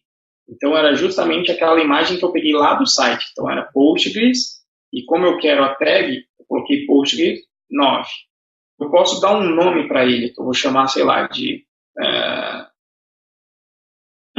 Pro 2. Só para não conflitar com o que eu já tinha. Aí, ó, veja que está aparecendo aqui, está começando a aparecer aqui os parâmetros, né? Então, Docker One colocou o name, eu posso acrescentar o bind de portas aqui. Então, aquela hora eu fiz o bind da 5432 com a porta do container 5432. Ok. Veja que a porta já apareceu aqui o comando também. Está faltando aqui eu adicionei uma variável de ambiente, e aí vamos copiar, cadê? Era a variável Postgre password. Eu vou adicionar uma variável de ambiente, que eu vou chamar de pass. Maravilha, ele acrescentou aqui. E a última coisa que eu fiquei penando, eu falei, puta, eu quero um "-d" aqui. Eu cheguei até a apelar de colocar um "-d" no nome do bagulho, só que colocar um "-d" aqui, mas o PyCharm não gostou disso quando eu fiz isso aí. Ele considerou como um nome mesmo da parada. Deixa eu até pegar com a linha, agora eu não lembro se eu coloquei aqui embaixo ou aqui em cima. Eu acho que foi aqui, ó, "-d", no Options. Aí eu acho que eu cheguei em algo parecido com o que estava lá. Ah, tinha o user também. O user rolou? Acho que não. Não, era só o Postgre 9 mesmo. Ah, era isso. Vamos tentar dar um apply aqui. Dar um ok. E aí o bom de ficar assim, né, só é que você dá um playzinho por aqui mesmo. Não tem muita frescura. Ó. E ele está controlado por aqui, ó. Tá vendo? Python 2 aqui, maravilha. Então, você está vendo aqui o login que ele está colocando e ele startou. Quando ele está assim é porque ele está rodando e você pode parar aqui, os panes também por aqui. Tá? Então, nesse momento, eu estou com um banco rodando. Para verificar isso aí, o que eu tinha feito? Eu tinha, de novo, acrescentado um novo data source no meu próprio PyCharm. Né? E aí é bom que ele dá os parâmetros. Né? É no localhost, o user é o próprio Postgre, o password era o pass que eu tinha determinado lá. E aí vamos meter um test connection aqui para ver se a coisa está rodando. Tá vendo? Ele conseguiu. Então, nesse momento eu liguei, o container está rodando. Veja. E agora, deixa eu dar um... colapsar esse cara lá. Estou com o banco de dados do Postgre rodando aqui para mim, só que ele está rodando no container. Bom, beleza. Isso é o que tinha para falar de container rodando na minha máquina. E o legal é que se eu quiser desligar, deletar esse banco, sabe? Beleza, eu vou lá e apago, né? Só que aí o que acontece? Se você quer trabalhar com esse Postgre que está rodando nessa porta, você tem que lembrar de configurar o seu database URL. Foi o que eu tinha apagado no início desse vídeo. Olha lá, eu deixei até comentado na realidade. Então agora, em vez de deixar isso aqui em branco, a gente vai ter que colocar o URL. E aí foi outra coisa que eu dei uma pesquisadinha e encontrei como é que é o formato da URL do Postgre. Deixa eu levar isso aqui para lá e aí a gente brinca com ele aqui. Ó. Então ele começa aqui com esse protocolo Postgres aqui, né, 2 pontos, //, o nome do usuário do banco, que por padrão isso está escrito lá na imagem do Postgre, né, 2 pontos, o password. Por isso que eu estava chamando já de pass. Eu estava sempre utilizando esse pass aqui. E aí você passa o endereço, né, o arroba, onde está o endereço, nesse caso aqui está rodando em localhost, e 2 pontos a porta. /Postgre, que é o banco no qual ele vai se conectar. Se isso deu certo, vamos parar o nosso... Na verdade, uma das coisas que você já poderia ver é, se você rodar o PyTest agora, como eu tenho configurado o banco, o PyTest já vai ter que... Tá, demorando muito, peraí. Grab PyTest. É só rodar PyTest, né, idiota? PyTest Python Pro. Então veja que uma coisa que eu vi... Opa! Ah, tá. Isso, olha. Os testes estão até demoraram mais quando eu rodei assim. Tá? Não sei se de repente eu tenho que jogar mais memória lá para o container. Aí umas dicas até, depois vou perguntar aí para o Davini. Tá? Rodou bem mais lento. Tá vendo que está rodando bem mais lento do que rodou com o SQLite. Mas pode ser que também sejam as consequências do Postgre ter todas aquelas constraints. Eu esqueci de novo. A tradução aí eu esqueci. Todas aquelas restrições, lembra? Restrições. Todas aquelas restrições para o dado. Pode ser isso também, eu não sei. De repente, se alguém tiver mais experiência, pode falar. Mas que o teste ficou mais demorado, Você viu que aquela hora rodou, não deu nem tempo de falar, rodou em menos de um segundo, agora está demorando mais. Mas o teste bacana de se fazer, obviamente, é nós pararmos o servidor e, opa, será que já veio uma resposta aqui?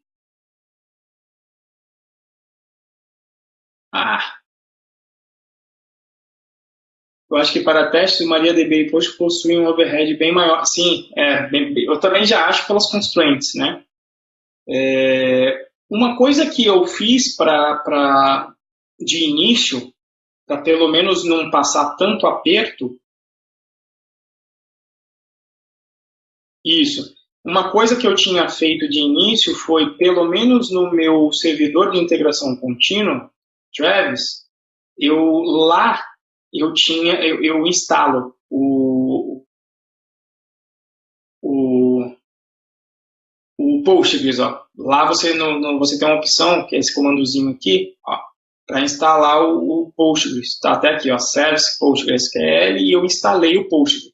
E aí eu fui lá e coloquei o link para esse banco de dados como uma variável de ambiente, lá no sitezinho do Travis. Porque pelo menos quando eu mandava por request, né, localmente eu rodava os testes contra o SQLite para ser rápido. Mas aí pelo menos na hora do deploy ele rodava. Mas justamente eu tive pau quando eu fui rodar uma fixture. Foi aí que eu tive pau, foi isso. Quando eu fui rodar uma fixture, cara, ela não rodou. Lembrei qual foi o bug. Olha, aí dá para testar. Lembrei qual foi o bug. Era uma fixture com tamanho de nome. Lembrei. Rapaz, a gente pode até testar aqui. Daqui a pouquinho a gente testa, porque antes eu vou precisar rodar a coisa. Eu lembrei, mas a gente vai brincar com o tamanho de nome, tá? Aliás, o teste já vai pegar aqui, né? Não, mas vamos terminar. Bom, vamos rodar aqui o servidor. Veja que agora eu alterei o meu Venv e ele está acessando o servidor do Postgres. Veja que, inclusive, ele está falando, olha, existem migrações que você tem que rodar. Por quê? Porque quando eu rodei aquelas migrações, a gente rodou as migrações contra o SQLite, que é esse arquivinho que está aqui, ó. Eu não rodei contra esse banco de dados do Postgres que a gente está rodando aqui, ó. Veja que não tem nada. Então, se eu quiser rodar efetivamente as migrações, eu vou ter que rodar, então, de novo o Manage Migrate. Aí sim, ó, ele vai se conectar com o banco e vai mandar para lá todas as minhas tabelas. Vou atualizar aqui, ó. Olha lá, apareceram as tabelas, exatamente como apareceu da outra vez. Tá? Para finalizar e mostrar o bug que eu passei, vamos fazer o seguinte, ó. E óbvio que a lei de Murphy para mim foi cruel, né? Eu fui fazer uma migração de usuários, tá? Deixa eu entrar aqui no tópico, modelo, e investigar como é que ele está definido, ó. Eu tenho content, eu tenho um título que tem um máximo de 50 caracteres, tá?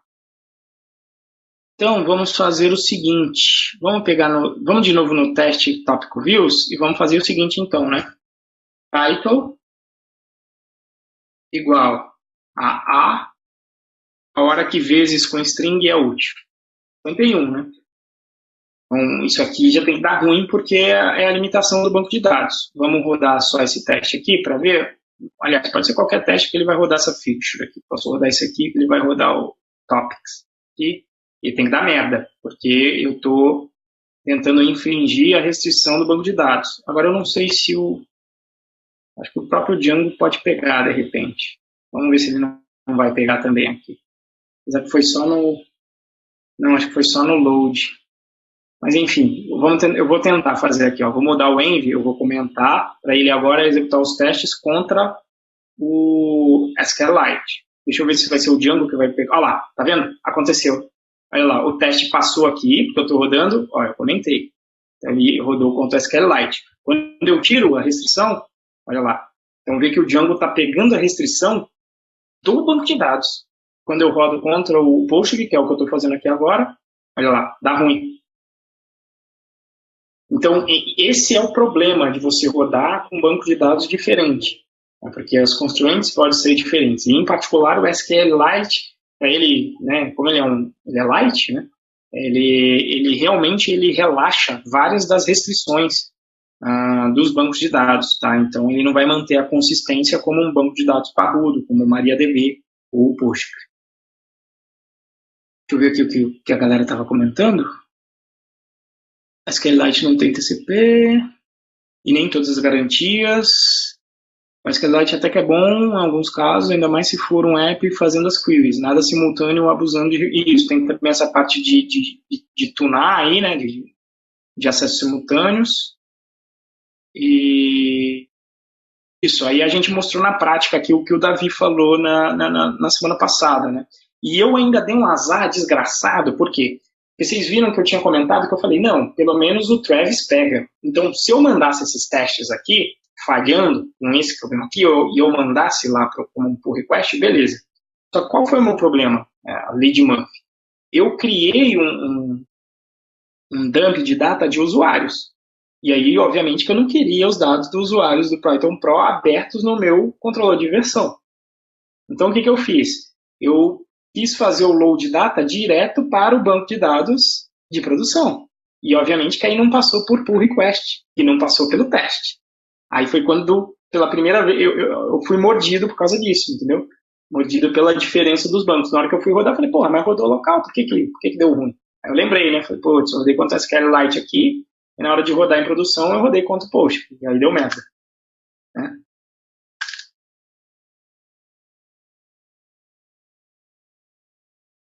Pois é, exatamente. É o Django confiando no banco. Sendo que é no load data, né? Eu acho que no load data, na realidade, ele deve estar passando, mesmo que, eu acho que aí ele não vai estar validando dado, né? No load data, ele não deve passar por form, né? E aí já era. Então aí foi a hora que eu falei, putz, deixa eu aprender um pouquinho, até treinar um pouquinho do meu parco conhecimento de Docker aí em Dev para tentar fazer isso rodar. E beleza? Alguém alguma dúvida aí? Pois é, o form seguro, form é certeza. Quando você der um validate, ele pega o Davi. Mas justamente a lei de Murphy, né? Obviamente que eu tinha que fazer uma porcaria de uma fixture que não vai passar pelo form. Apesar, né, até porque como é que você ia definir qual é o form que ele vai rodar? Tá me ouvindo, Renzo? Opa, diga aí, Davini. Eu Davini mandei no não, foi o Davi que Telegram, tá falando. eu mandei no Telegram um Dockerfile e alguns scripts que eu uso para dar deploy com Django. E assim, só para o pessoal dar uma olhada mesmo, caso Sim. queira Cadê? fazer, sei lá, eu não sei se é boa prática, mas eu segui a documentação do Django e fiz um Nginx. Aí ele serve o estático e mídia, né? Uhum. E aí eu criei Um uma pastinha supervisor Docker. aqui para não cair, com Green Unicorn. É, isso, o supervisor para fazer o deploy com WSGI mesmo. E sei lá, se o pessoal realmente se interessar e ninguém tiver alguma coisa mais completa do que a minha, assim, eu posso depois um dia pegar lá o notebook que roda Docker e mostrar melhor esses casos. Ah, mas você enfiou o supervisor D no Docker mesmo, foi isso? Tá no Dockerfile. Se abrir o Dockerfile, vai dar pra ver. Ah, entendi. O Davini, depois você pode trocar ideia com o Davini, que o Davini falou que, em princípio, se você estiver trabalhando com orquestrador, o supervisor é para manter o processo rodando. E a priori, se você estiver trabalhando com orquestrador aí, com Swarm e com Kubernetes, eles fariam essas vezes, né? Porque ele vai gerenciar o container como um todo. Mas, Davini, se você tiver aí ainda, tá ouvindo aí e consegue responder e clarificar isso aí melhor. Tô por aqui. A gente usa essa abordagem porque é um comum do Python, né? Uhum. Então a gente transcreve uma abordagem comum do Python para dentro do mundo Docker, Do porque é container. mais seguro para a gente, né? Mas você tem que imaginar o seguinte: quando acontece alguma coisa com a sua aplicação, quando ela cai, você pede para ela restartar automático, isso está normal? Porque é o que o supervisor vai fazer, você entendeu? O Nginx, o Unicorn ou o micro WSGI ou qualquer outro container Python, né? Um servidor de aplicação Python, quando ele cair, você só quer que restarta? Não tem alguma coisa errada? Entendeu? Falar? Então, assim, depende da abordagem. A normal é você colocar isso daí. Por quê? Porque o próprio processo Python, no Unicorn deve ter também. Eu sei que no micro WSGI é Harakiri. Então, cada 30 minutos você mata esse processo e cria uma outra thread, entendeu? Para limpar sujeira de memória, esses negócios. É comum até no mundo Java isso aí. Mas, assim, cada caso é um caso. É uma abordagem, não tem certo, não tem errado, você entendeu? Ah, Essa é uma saquei. abordagem. Isso, essa é uma abordagem tradicional, normal. Você vai encontrar isso daí num site rodando bare metal, né? Você vai subir um VPS, Uhum. você vai rodar isso daí. Você vai encontrar isso daí rodando, inclusive num Swarm, num Kubernetes, num cluster, né? Swarm ou Kubernetes. Mas assim, você precisa entender por que que você está usando, você entendeu? Uhum. Que a gente, geralmente o que a gente vem é de uma formação de desenvolvimento. E aí você tem em cima disso daí infraestrutura. Eu quero mesmo que o É o processo meu caso. reinicie. Eu quero mesmo que o processo reinicie, eu quero mesmo que o processo. De repente eu não estou com um problema e o processo fica reiniciando e ad eterno, você entendeu? Eu não preciso. Saquei. Eu vou tentar reiniciar, por exemplo, 3 vezes e depois eu paro e alguém me avisa, fala: olha, tem algum problema? Entendi. Bacana. É, Posso Davi? aproveitar e posso complementar? Na verdade é o seguinte, Ah, alguém? eu tô usando o Supervisor, na verdade, para segurar o Nginx e segurar o WSGI funcionando. Eu não, é verdade, eu concordo com o que o Davini falou que você não pode simplesmente colocar uma configuração assim para ficar restartando e se falhar restarta de novo, porque isso vai, com certeza, não vai resolver nenhum problema grave que acontecer, né? Eu nem sei dizer se no meu caso, como eu estou usando, né, porque é totalmente amador o meu deploy, né? Eu não avancei para realmente manter isso, realmente é o ponto de vista do desenvolvedor mesmo, foi realmente para manter o Django funcionando sem usar o run server. É claro que eu nem, É. né, eu sei que o run server nem é para isso e obviamente eu fui seguindo, acho que a recomendação do Django e depois eu achei alguma dica para usar o supervisor para segurar o Nginx e o Django rodando realmente melhor do que ele É. roda por ele mesmo. Mas eu concordo que está Ah, longe de ser uma boa prática de manter alguma coisa no ar, tá? É realmente um sim, deploy eu mesmo. aproveitando o Davi, eu segui a mesma coisa com você. Aí é foda que os devs ficam batendo cabeça. E aí o meu caso também, porque aí o que eu ouvi da lenda é que falaram, ah não, o Nginx ele dá conta sozinho de ficar coisa. Bota o supervisor no Green Unicorn, que o Green Unicorn costuma cair, genericamente ele cai. E aí você quer o supervisor levantando ele de volta. Davini, tu conseguiria dar uma pincelada nisso aí? Então, depende, como eu falei, depende de cada caso. Se você Uhum. tiver se você está rodando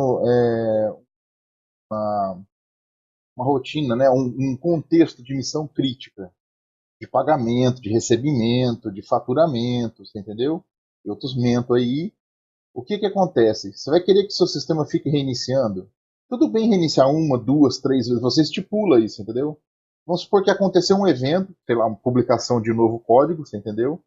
Fiz uma publicação de novo código, no mundo Docker isso chama-se liberei uma nova imagem, então o container precisa atualizar, certo? Sim, Aí o container carrega essa nova imagem e vai carregar. Nós estamos falando de orquestração, então eu não estou falando de sim, um sim. Docker só. Né? Eu estou falando do Falando um Compose, par. né? É. Isso. E lá no Compose eu falo, olha, esse aqui são os meus amiguinhos, são services, né? Eles se relacionam desse jeito, eles usam, como você falou, né? Olha, quando eu estou usando o banco de dados e você quer persistir, lembre-se que são Snowflake, né? Containers são Uhum. servidores Snowflake. Você soprou, ele morreu. Morreu, morreu, foi tudo, né? Inclusive file system. Né? Tudo que estava gravado, mas cadê o log desse container? Foi embora junto com ele, entendeu? Então, puxa, eu queria, o meu banco de dados eu não queria estar perdendo os registros dele. Então você tem que criar um volume para ele salvar. No Docker demora mais. Por quê? Demora mais a escrita que um servidor bare metal, né? Que um servidor, por exemplo, VPS. Por quê? Porque ele passa pelo Docker e faz o fluxo todo até chegar no file system do kernel. Lembra que o Docker é uma camada em cima do kernel. Então, se eu tenho mais uma camada, Para escrever, eu tenho que atravessar mais uma camada. Então, assim, mas é milissegundos ou é segundos? Depende também da configuração da sua máquina, uma série de fatores. Faz parte. Voltando ao que você levantou. Eu quero, reiniciando, cara, se for um blog, você vai esquentar a cabeça para saber? Pô, eu quero saber se está errado o meu código. Beleza, você coloca lá para mandar e-mail nos 500 da vida, né? Ele vai te mandar, vai te notificar por e-mail e restarta essa, né? Restarta a psirica aí, foda-se, né? Não vai ficar esquentando a cabeça com isso. Agora, se for uma coisa de missão crítica, você vai tentar, de repente foi uma carga muito grande de processamento, né? O Python pode, né, travar na hora de processar um volume muito grande de dados, enfim. Se bem que com o Python isso é menos verdade do que, por exemplo, com o Java, que eu já trabalhei. É muito mais fácil eu ver um servidor Java sentando com processamento de gigas de XML do que um Python. Isso eu já fiz em prática, né? Trabalhando na CVC. Ops, não podia falar, né? Mas tudo bem, já foi. Mas o que acontece é que você precisa analisar o seu caso. De repente você pode colocar no Compose, e aí a gente está falando de orquestração, seja orquestração local, você pode rodar o Compose App lá, ele vai rodar um orquestrado sem clusterização, né, que é o Swarm e o Kubernetes. Quer dizer, o Kubernetes também é local, né? Você tem o Minikube, né, que é só para local. Mas o Kubernetes é o Compose. Tá? É só uma outra tecnologia. A comunidade Docker sentiu falta do relacionamento entre os serviços, entendeu? Eu subi um container Docker de Postgre, eu subi um container Docker de Nginx, eu subi um container Docker de Python. Poxa, eu queria que eles conversassem, né? O Docker no começo ele não fazia isso. Então você tinha que dar um expose em todo mundo, ficar naquele, né? Fica aquela livre trânsito. Você fazia na unha, você tinha que fazer aquele expose das portas e sair. Exatamente. Fazer o link exatamente. Lá no outro você vai rodar, poxa, subiu o Postgre, subiu, beleza. Agora eu vou subir o Python.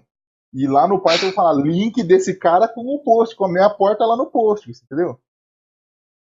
Mas aí você tinha que manter o quê? O estilo, uma documentação, essa porta aqui é do Postgre, essa aqui vai ser do Init, né? Hoje em dia, né, tecnologia é a favor, né? A configuração né, como um código. Então eu preciso ter um arquivo que indique que em produção é assim, para eu, quando rodar em local, não preciso ter 500 nós num cluster. Eu posso rodar um cluster só, um nó só na minha máquina local, sem problema nenhum. Né? Desde que você esteja ciente que, né, processos pesados de processamento de arquivo KNAB de milhões de linhas, isso não vai ser possível dentro da sua máquina. Né? É um outro contexto. Mas não tem problema eu reiniciar, por exemplo, o Nginx, o front. Eu estou rodando o Apache, estou rodando o Nginx, ou tem um outro do LightTTP. Tem um outro servidorzinho simplesinho, por assim dizer, bem rápido também, mas ele é bem limitado também, que é o front, beleza? Aí o back-end, o que é o seu back-end? É o Python? É só Python? Você está fazendo uma API? É só Python? Você quer que reinicia toda hora? Você subir um código novo, pode ter problema, certo? A gente, por mais que a gente, né, você sofreu aí sem passar pelo CI, né? Mas passando pelo fluxo todo, pela pipeline toda, você pode ainda introduzir algum bug. A chance é mínima, mas existe a possibilidade. Dar rollback? Então, na verdade, não existe mais essa cultura de rollback, né? Só roll forward. Quebrou? Conserta. Quebrou? Conserta. Porque assim, eu já vi uma empresa desligar todos os servidores. A minha empresa é grande. Desliga isso, desliga aquilo. O CIO falando, desliga isso. Não, tá tudo sentado, desliga aquilo. Chegou numa hora que o cara falou assim, o DBA levantou a mão e falou, tá tudo travado no banco porque ficou, né? Gargalou o banco. Desliga o banco. Quer dizer, desligou tudo as máquinas do sistema. Entendeu? Agora liga todo mundo e reza pra dar certo, entendeu? Então, assim, são cenários específicos. Se sua aplicação não exige, não tem exigência de persistência dos dados, então faz sentido você deixar reiniciar. Né, e esperar cair na sua caixa, postar um erro do Python lá avisando. Se é missão, entre aspas, missão crítica, Então a abordagem precisa ser diferente, né? Precisa ser mais consciente. Bacana. No Kubernetes e no Swarm, por exemplo, quando você avisa o cluster que você tem uma nova imagem e você quer fazer uma atualização, lá você configura, fala assim, sei lá, estou rodando 5 instâncias do meu Python. Eu quero que você atualiza de 2 em 2 e espera 5 segundos para subir mais uma atualização. Senão então vai atualizar 2, vai esperar 5 segundos e se aquelas 2 cair, ele vai falar, opa, tem alguma coisa de errado. Sobe elas de novo, cai, falando, eu quero que você tenta 3 vezes. Deu 3 vezes, você deu para mim, faz rollback. Ele faz rollback para a imagem anterior. Isso que eu estava falando de rollback, dele fazer automático. Maravilha. Ele volta para o estado que ele estava, né? Antes de dar pau. Isso, exatamente. Então, assim, é Bacana. uma série de recursos que a gente tem que é legal aproveitar. E aí, gente, só para. Primeiro, pô, Davi, obrigado aí pela aula e pro Davi também. E só que assim, como eu sei que tem a galera aqui que é newbie como eu, gente, cara, o Davini é o mestre aí da parada do DevOps, entendeu? A gente que é só desenvolvedor, qual é a parada? Se tá lá no Heroku, o Heroku tá resolvendo tudo isso que o Davini tá falando, o Heroku tá resolvendo lá de alguma forma, tá certo? Então, se você começa a sua aplicação com o Heroku, aí você você não vai se preocupar com Docker. Eu mostrei aqui para vocês, então é o que eu falei. Eu uso o Docker agora, o meu uso básico como newbie é no desenvolvimento para facilitar isso. Porra, pegar o Postgre ali rodando. Por exemplo, eu já ouvi falar que às vezes o Postgre dá uma dor de cabeça danada para instalar no Windows. Quer dizer, eu não testei, mas se o instalador do Docker no Windows rodar direitinho, aí você consegue utilizar ali a mesma imagem, a mesma coisa que eu fiz aqui, para rodar o Postgre no Windows também. Então, e tem esse uso como desenvolvimento, quase como se fosse uma VM, para você ficar brincando e de repente criar suas imagens e depois exportar como um ambiente de desenvolvimento. E tem essa outra parte do Docker, que aí o buraco é muito mais embaixo, como vocês puderam ver aí pela explanação do Davini, que é pegar esse pacotinho e fazer um deploy com esse cara. E aí o buraco é mais embaixo, que é o que o Davi estava falando. Putz, fazia na unha no início, aí para não fazer na unha, os caras criaram ferramentas para fazer isso, que eu conheço aí o Swarm e o Kubernetes para fazer isso, né? Então, o que eu quero deixar tranquilo é que quem é novato, assim como eu, está usando o Heroku, fica só na mente para que serve o Docker, entende para que ele serve, mas a gente não precisa ter esse conhecimento agora. Né? Eu estou focando ali, para integrar valor. Né? Putz, eu vou precisar saber tudo isso. Tipo, a galera vai entrar no meu site de curso, vai passar a maior parte do tempo vendo o vídeo. Eu estou entregando pelo Vimeo. Não sou eu que estou fornecendo o vídeo.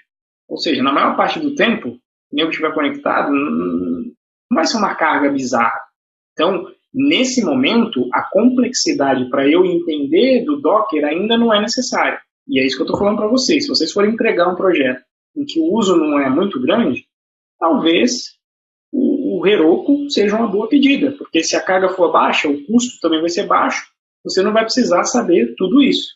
Né? Porque aí a conta que eu faço é simples, né? Ou é de eu aprender ou contratar o Davini para fazer isso para mim. Então, quanto é que custa isso? Quanto é que custa você ter essa equipe de profissional para manter a operação rodando?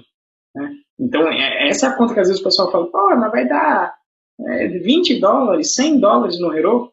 Porra, mas e quanto é que custa manter uma equipe aqui que manje realmente da parada? Né?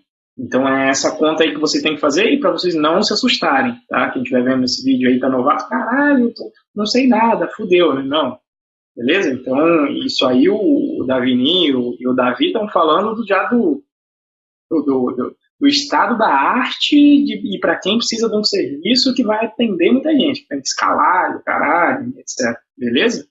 Então, só enfim, para não assustar a galera, tá? Para não ficar com síndrome do impostor, falando, porra, fodeu, agora eu vou ter que saber tudo de Docker e de Kubernetes para começar a fazer alguma coisa. Ainda estão aí? Sim, tô aqui. Alguém escreveu aqui no chat. Fred tá aqui. Tá por aqui. Muito legal, beleza. Cara, deixa eu te perguntar. Diga. Por exemplo, toda vez,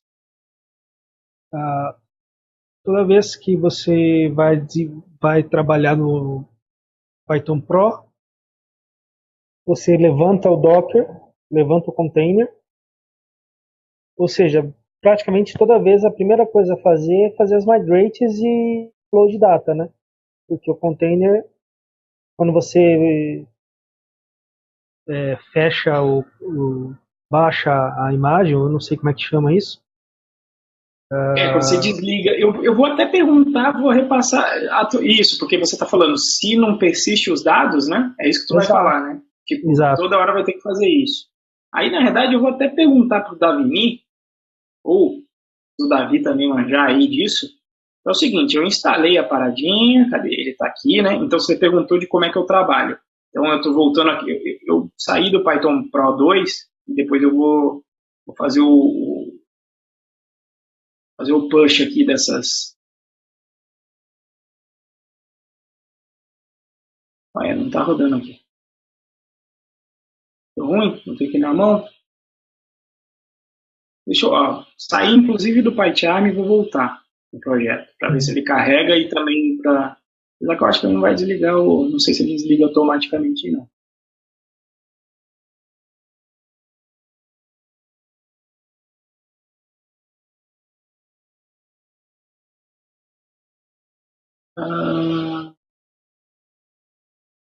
Agora vai ficar aí infinitos anos aí.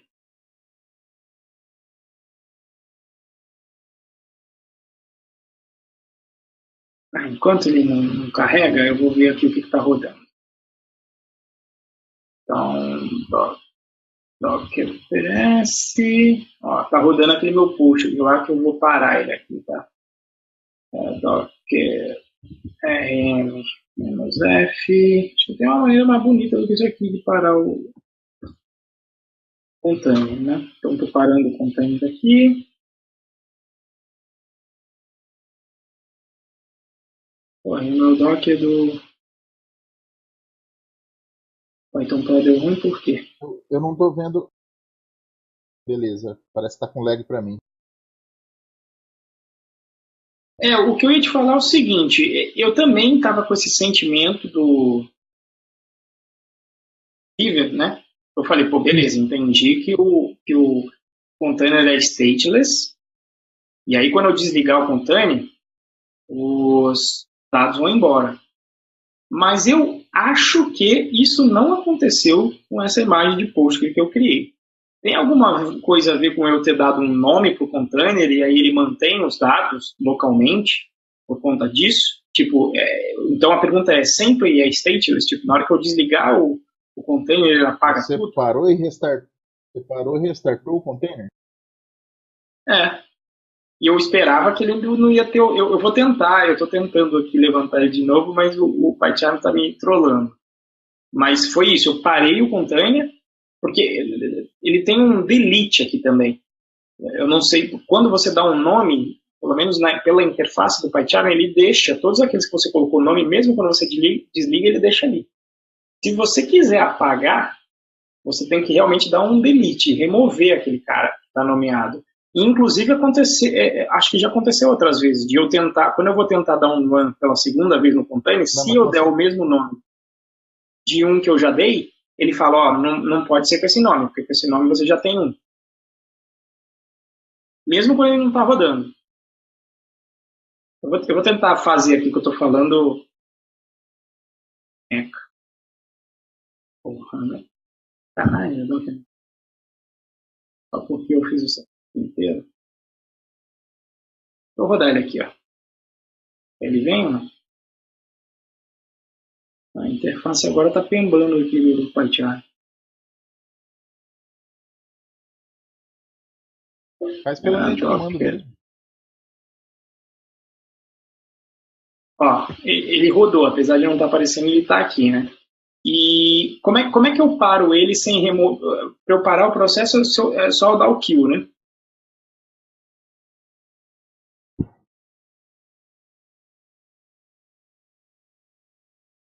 copiar aqui do. Esse é.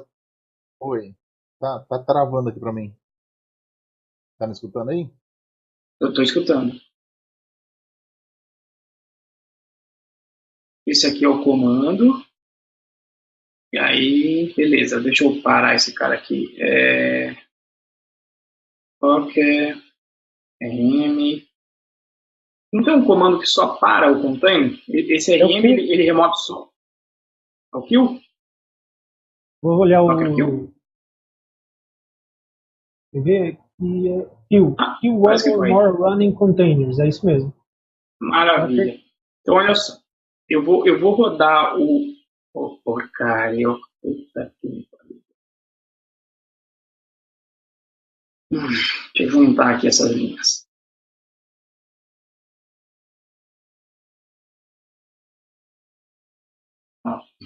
Tá muito ruim aqui pra mim. Não tá vendo? Você tá com lag? Tô com um lag enorme. Então você rodou a imagem, distanciou uma imagem, certo? Nova. Eu parei e não fiz aqui ainda. Fala, as tabelas estão lá? Isso, olha só. Me fala quando eu chegar aí nessa linha de comando que eu coloquei só o Docker Run e tá aqui. Eu parei nesse momento para ver se chega aí a imagem nesse ponto. Fica com ela parada aí. Isso, não fiz nada. Não, parei todos os processos Docker, não estou rodando com nada. Beleza. Então roda ela agora e conecta lá direto no banco lá. É isso. Ela tá com o nome Python Pro Postgres. Esse container aqui, tá aqui, né? Isso. E aí tá diferente daquela imagem que você rodou. Isso, diferente daquela primeira que eu até parei ela, mas ó, vou vir aqui no Databases. Não tá não. Assim, deixa eu dar um. Não, então apagou tudo mesmo. Ó, não tá aqui o. Opa, refused. Connection to Postgres localhost failed. Opa, erro. Eu coloquei o -D lá. Não, sim, -D tá aqui.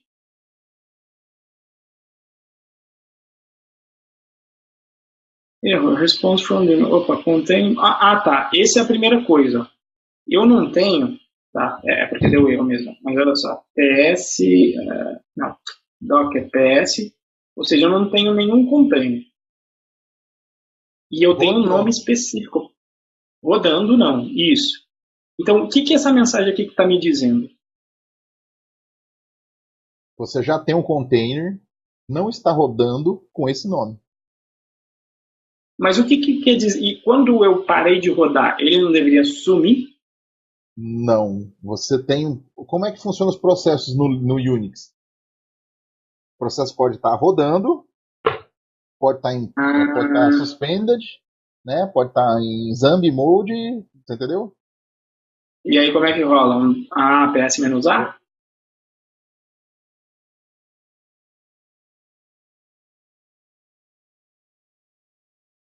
Cadê? Aí, o -A é o cagueta, né? Ele fala tudo. Isso. Tá aqui, ó, o some process. Então ele tá como um processo que está parado. E como é que eu reativo o processo, digamos, o container inativo? Cara, nunca fiz isso, velho. Nunca, justamente pela natureza do Snowflake dele, você entendeu? Vamos perguntar pro oráculo. Rerun. Dá um tempinho aí que eu preciso ver a Maju. Beleza. A gente vai tentando se virar aqui. Eu não sei se vou conseguir ajudar, mas é o seguinte. Eu tava resolvendo um problema aqui também no meu cliente que eu acabei de ver que eu tem uma besteira no meu supervisor. E aí eu fui acertar. Mas você tá falando que o container ele não tá rodando agora? Eu acho que é start, né? Docker start, se ele ainda tiver ok. E o nome do container? Experimenta isso. Eu juro que eu não vi o que vocês estavam fazendo, porque eu tava resolvendo um problemão. Mas tenta Docker start, o nome dele. Qual que é o nome porque do parada? Eu faço isso. Eu consigo. Que eu pauso e inicio o container usando start e stop. E o run realmente é a criação, né? Isso. O URL faz sentido. Se for um processo, faz sentido recomeçar com start. Ah, aí, ó. Aí, ó. Bom, Agora rodou. como Tô eu falei, falando. eu só sei algumas coisinhas, mas calhou de eu saber essa daí. Quem tem amigo não morre pagão, rapaz. É, que eu já bati a Aí, cabeça ó. um pouquinho de Docker já. Porra, maravilha. Obrigado aí, Davi. Então, Tá? o De nada, River. fico feliz. Oi. Então, beleza. Então, pela explicação do Davini, a gente entendeu que ele é um processo, certo? E quando eu paro, acho que aí fica, puta, se tivesse a interface aqui do PyCharm ia ficar perfeito, porque na interface essa diferença fica clara. Eu vou até desligar completamente o PyCharm e voltar para ver se a interface volta, enquanto eu vou enrolando aqui. Então, a gente entendeu que o container funcionaria como um processo do Linux. Então, ele pode estar rodando, a hora que a gente deu o Docker Run, ele rodou. Ele iniciou, na realidade. Ele disse, ó, baseado nessa imagem aqui, pode um container, que seria como esse processo. Quando eu pedi para ele remover o processo com Docker RM, ele parou o processo, mas ficou na memória. Tanto é que não sei se deu para você ver aí para control lag, quando eu rodo o Docker PS-A, ele está trazendo todo mundo, não só quem está rodando. Pode ver que tem aqueles que eu apaguei, inclusive. Eu apaguei não, que eu removi, eu dei o RM anteriormente, tá vendo? Tem alguns containers aqui. Com o Docker Start, eu reinicio aquele processo que está parado. E ele veio com todas as tabelas. Eu não sei se deu tempo também de ver quando eu conectei ali o...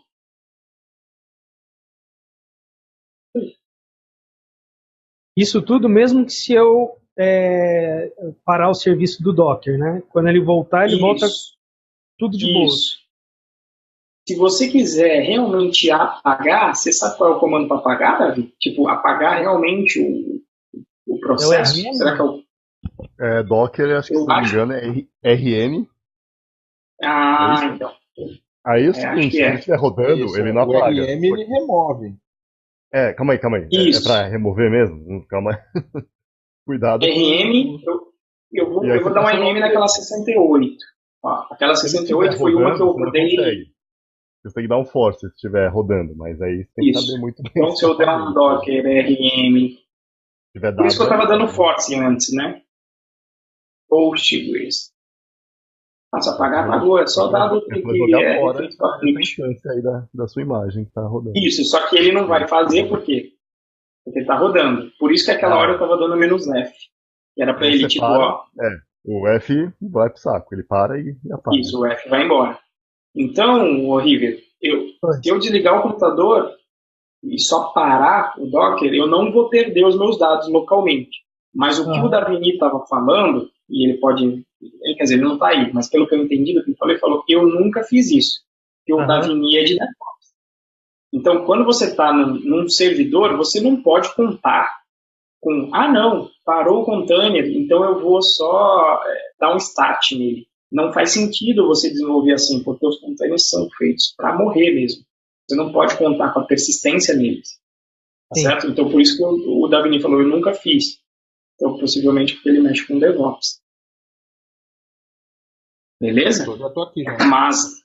Mas aqui para o Desenv, tá valendo. Eu não quero ter que... Você está falando, eu não quero ter que rodar os comandos toda hora, né? Tanto é que se isso acontecesse, o que eu pensaria em fazer? De repente, eu ia fazer aqui um shell script simplesão que ia rodar o Docker e já rodar as fixtures. Colocar, de repente, isso até no alias. Sabe? Já abre o Docker, depois que subir, roda as fixtures e está tudo certo. Então, por isso que, de toda forma, é bom você manter as fixtures. Por quê? Porque, beleza, vou mudar de computador. Então, eu quero ter um ponto em que eu consigo colocar o meu servidor de desenvolvimento para rodar. Até porque é uma feature boa. Até o Davi mencionou isso semana passada. Né? Ele falou, você quer fazer uma demo para o cliente. E aí, putz, deu pau no teu computador. Se você tiver com as fixtures em dia, você vai lá, faz o que eu fiz agora. Vai, baixa de novo o projetinho, roda as tuas fixtures e pau na máquina para fazer uma apresentação. Você não vai perder isso. Beleza? Uhum. Eu tava vendo, tá foda aqui, ó. Então, no PyCharm, na interface, isso fica bem claro, a diferença entre o RM e o kill. Né? Então, para parar, agora eu vou ter que utilizar o comando correto, que é o kill só. Né? Muito boa aí a analogia com o processo. Enquanto eu estou carregando o PyCharm aí. Né? Isso. Alguém tem mais alguma dúvida aí?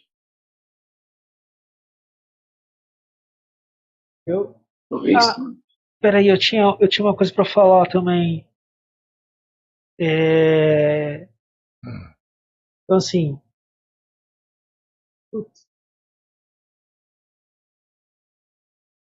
Fazendo 5 coisas ao mesmo tempo, acaba esquecendo.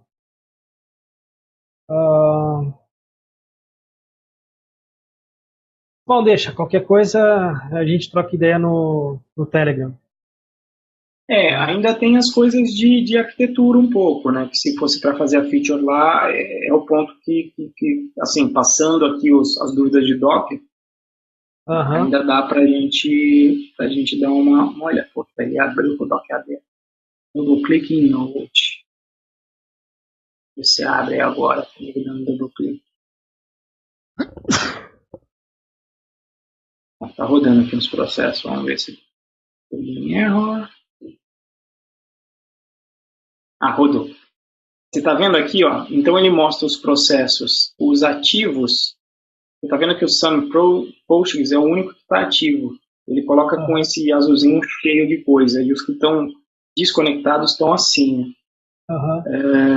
Eu nem sei de onde veio esse daqui, ó. Então, ó, se eu apagar esse cara, esse seria o RM. De verdade, nesse menuzinho aqui. Se eu quiser só parar um deles, aí eu posso dar só o stop container. Aí ele para. Então, veja que na prática... Opa, diga. VirtualBox ou alguma tecnologia parecida, você faz isso também com as imagens virtuais. Né? Você dá um suspende na imagem. Então, o que o VirtualBox ou os softwares de virtualização fazem? Congelam todo o estado daquela máquina, e aí quando você dá o play de novo, ele carrega tudo aquilo lá para a memória. Você entendeu? Mas assim, não foi. Existe esse recurso, mas não foi feito para ser assim, tá? O que eu falei para eles, eu não sei se você ouviu, Davi, é que isso aqui, para mim, é uma licença poética, né? Para usar em dev. Em produção, você não pode contar com esses dados sendo persistidos, você tem que trabalhar sempre como se o Docker fosse um executável. Então, ele não tem persistência nenhuma. Se tem que persistir, você tem que mandar para um banco, para um file system, servidor na VM eu acho que dev faz todo sentido o stop e o start. Faz todo sentido. Isso. Mas isso não pode ser uma... Assim, se você acostumar com isso, tem que tomar cuidado quando você subir, porque você está no ambiente dev, né? Então você sobe station ou QA, enfim, ou CI, né? E vai para produção, para esses ambientes, o tratamento é diferente. Sim, com certeza. Eu concordo, inclusive em produção eu realmente não uso o stop toda hora, eu só uso, inclusive é o seguinte, o lugar que eu uso o start é quando ele reinicia o servidor, mas eu entendo que deve ter técnicas melhores de reconstruir mesmo, até baixar a imagem certinho. Tem muita gente também que usa o Docker só em desenho. Não tem assim, não é o que o Renzo falou. O que o Renzo falou, inclusive, é verdade, cara. Você não vai ficar, puta, Docker a gente fala modinha, né? Tá na moda aí, Docker, Kubernetes, né? Poxa, tem muita gente falando. Cara, foca no seu produto, foca na entrega do valor, foca no dinheiro e depois você esquenta a cabeça com isso, né? Se isso for gerar dinheiro para você, beleza. Agora, se não for, não faz sentido você tá perdendo tempo com isso, né? Investindo tempo nisso. Isso é verdade, inclusive porque esse ano eu tô especializando em desenvolvimento e esse cliente meu aí que eu tô rodando Docker em produção, ele vai passar para um parceiro meu que vai cuidar da infra e eu vou continuar a parceria desenvolvendo, né? Porque eu realmente concordo, eu não confio em mim mesmo como um, o gestor do servidor virtual que eu tô rodando e coordenando, orquestrando né, containers, realmente, isso não é minha especialidade e eu nem quero afundar muito nisso, não. Eu vou ficar mais com o Renzo mesmo nessa história de usar o Docker para ajudar o desenvolvimento. Isso é verdade. Não dá para ser bom em tudo, pelo menos não em um ano, né? E Você não é a estava minha ontem na intenção. conversa, Renzo, do Henrique, do, você Eu estava lá, ouvi não? a conversa. Eu Certo. ouvi a conversa, mas eu não participei. Ah, tá. Tem muito a ver com aquilo lá, você entendeu? Tem cara que Ah, sim, sobe. sim. Como é que chama o cara lá que subiu? Até esqueci o nome dele. Qual é? Steve, alguma coisa. Eu sou ruim pra nome pra cacete. O cara subiu o site dele é um index.php, fi. Um arquivo desse. Lendo dado de TXT. Tá ganhando. Tá vivendo com 12, 15 mil dólares por mês. Exato. E detalhe, o Index estava carregando dado de TXT, pelo que ele falou, por muito tempo. Em vez de usar banco de dados, estava rodando de TXT. Ué, tá funcionando, tá Né? bom. Exatamente. Eu estou só acrescentando aqui, gente, essas informações do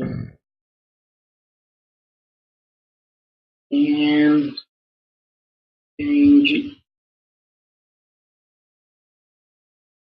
add to your .env. Eu tenho que ver essa porra, porque no inglês, ainda mais com os outros ouvindo e vendo, fudeu, né? Tá uma merda. Mas, mais ou menos com o que a gente... Pô, quem deve estar metendo um Angular aqui, cara? Que porra de Angular? É um console e... console. Aí no Env você tem que fazer o data. Colocando todas essas informações, porque aí vocês conseguem também copiar depois, se for o caso. E eu mesmo consigo copiar, na verdade, depois. Eu esqueci. Cadê o pouco tá editando? Então eu coloquei aqui todos esses passos aí de hoje, tá? Então eu vou processo de desenvolvimento, PMNM a branch 288. Eu falei que eu dou sempre o nome da branch. Com o que eu estou fazendo, né? Então coloco aqui uma mensagem como se fosse para o release note. Added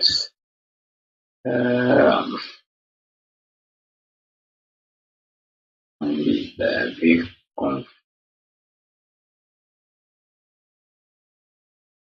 functions reading. E aí, como eu já criei ali, eu sei que a issue é a 88. Então eu posso fechar direto a issue aqui. Como eu já coloquei na branch, está aqui, beleza. Um commit and push. Mando lá para o meu fork do meu projeto, lembrando. Então eu vou entrar aqui.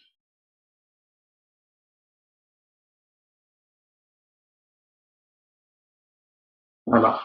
Comprar por request. Teria o processo de revisão aí, mas como é o... Aliás, vou dar um create, né? Aí vai rodar o meu Travis CI com os testes, com tudo mais, com o Flake 8. Como eu só mexi no... Tem dois alterados? Não, dois não. Qual foi o outro aqui que eu mudei? Ah, é verdade. Eu alterei o... Porra, só que eu acho que eu alterei errado. O env.sample ficou com dois database URLs. Deixa eu... Quando você quer mandar no mesmo commit, mete um amend, dá um commit. A única coisa é que você tem que habilitar o PyCharm para poder fazer o force push. Não façam isso no repositório dos outros, façam em um repositório só seu, senão não dá ruim. Isso reescreve o histórico. Ó, já deu o refresh aqui. Opa, aí beleza, ele vai rodar os testes, né? E dando o MUD, eu vou dar o MUD aqui já, porque esse aqui eu a garanto.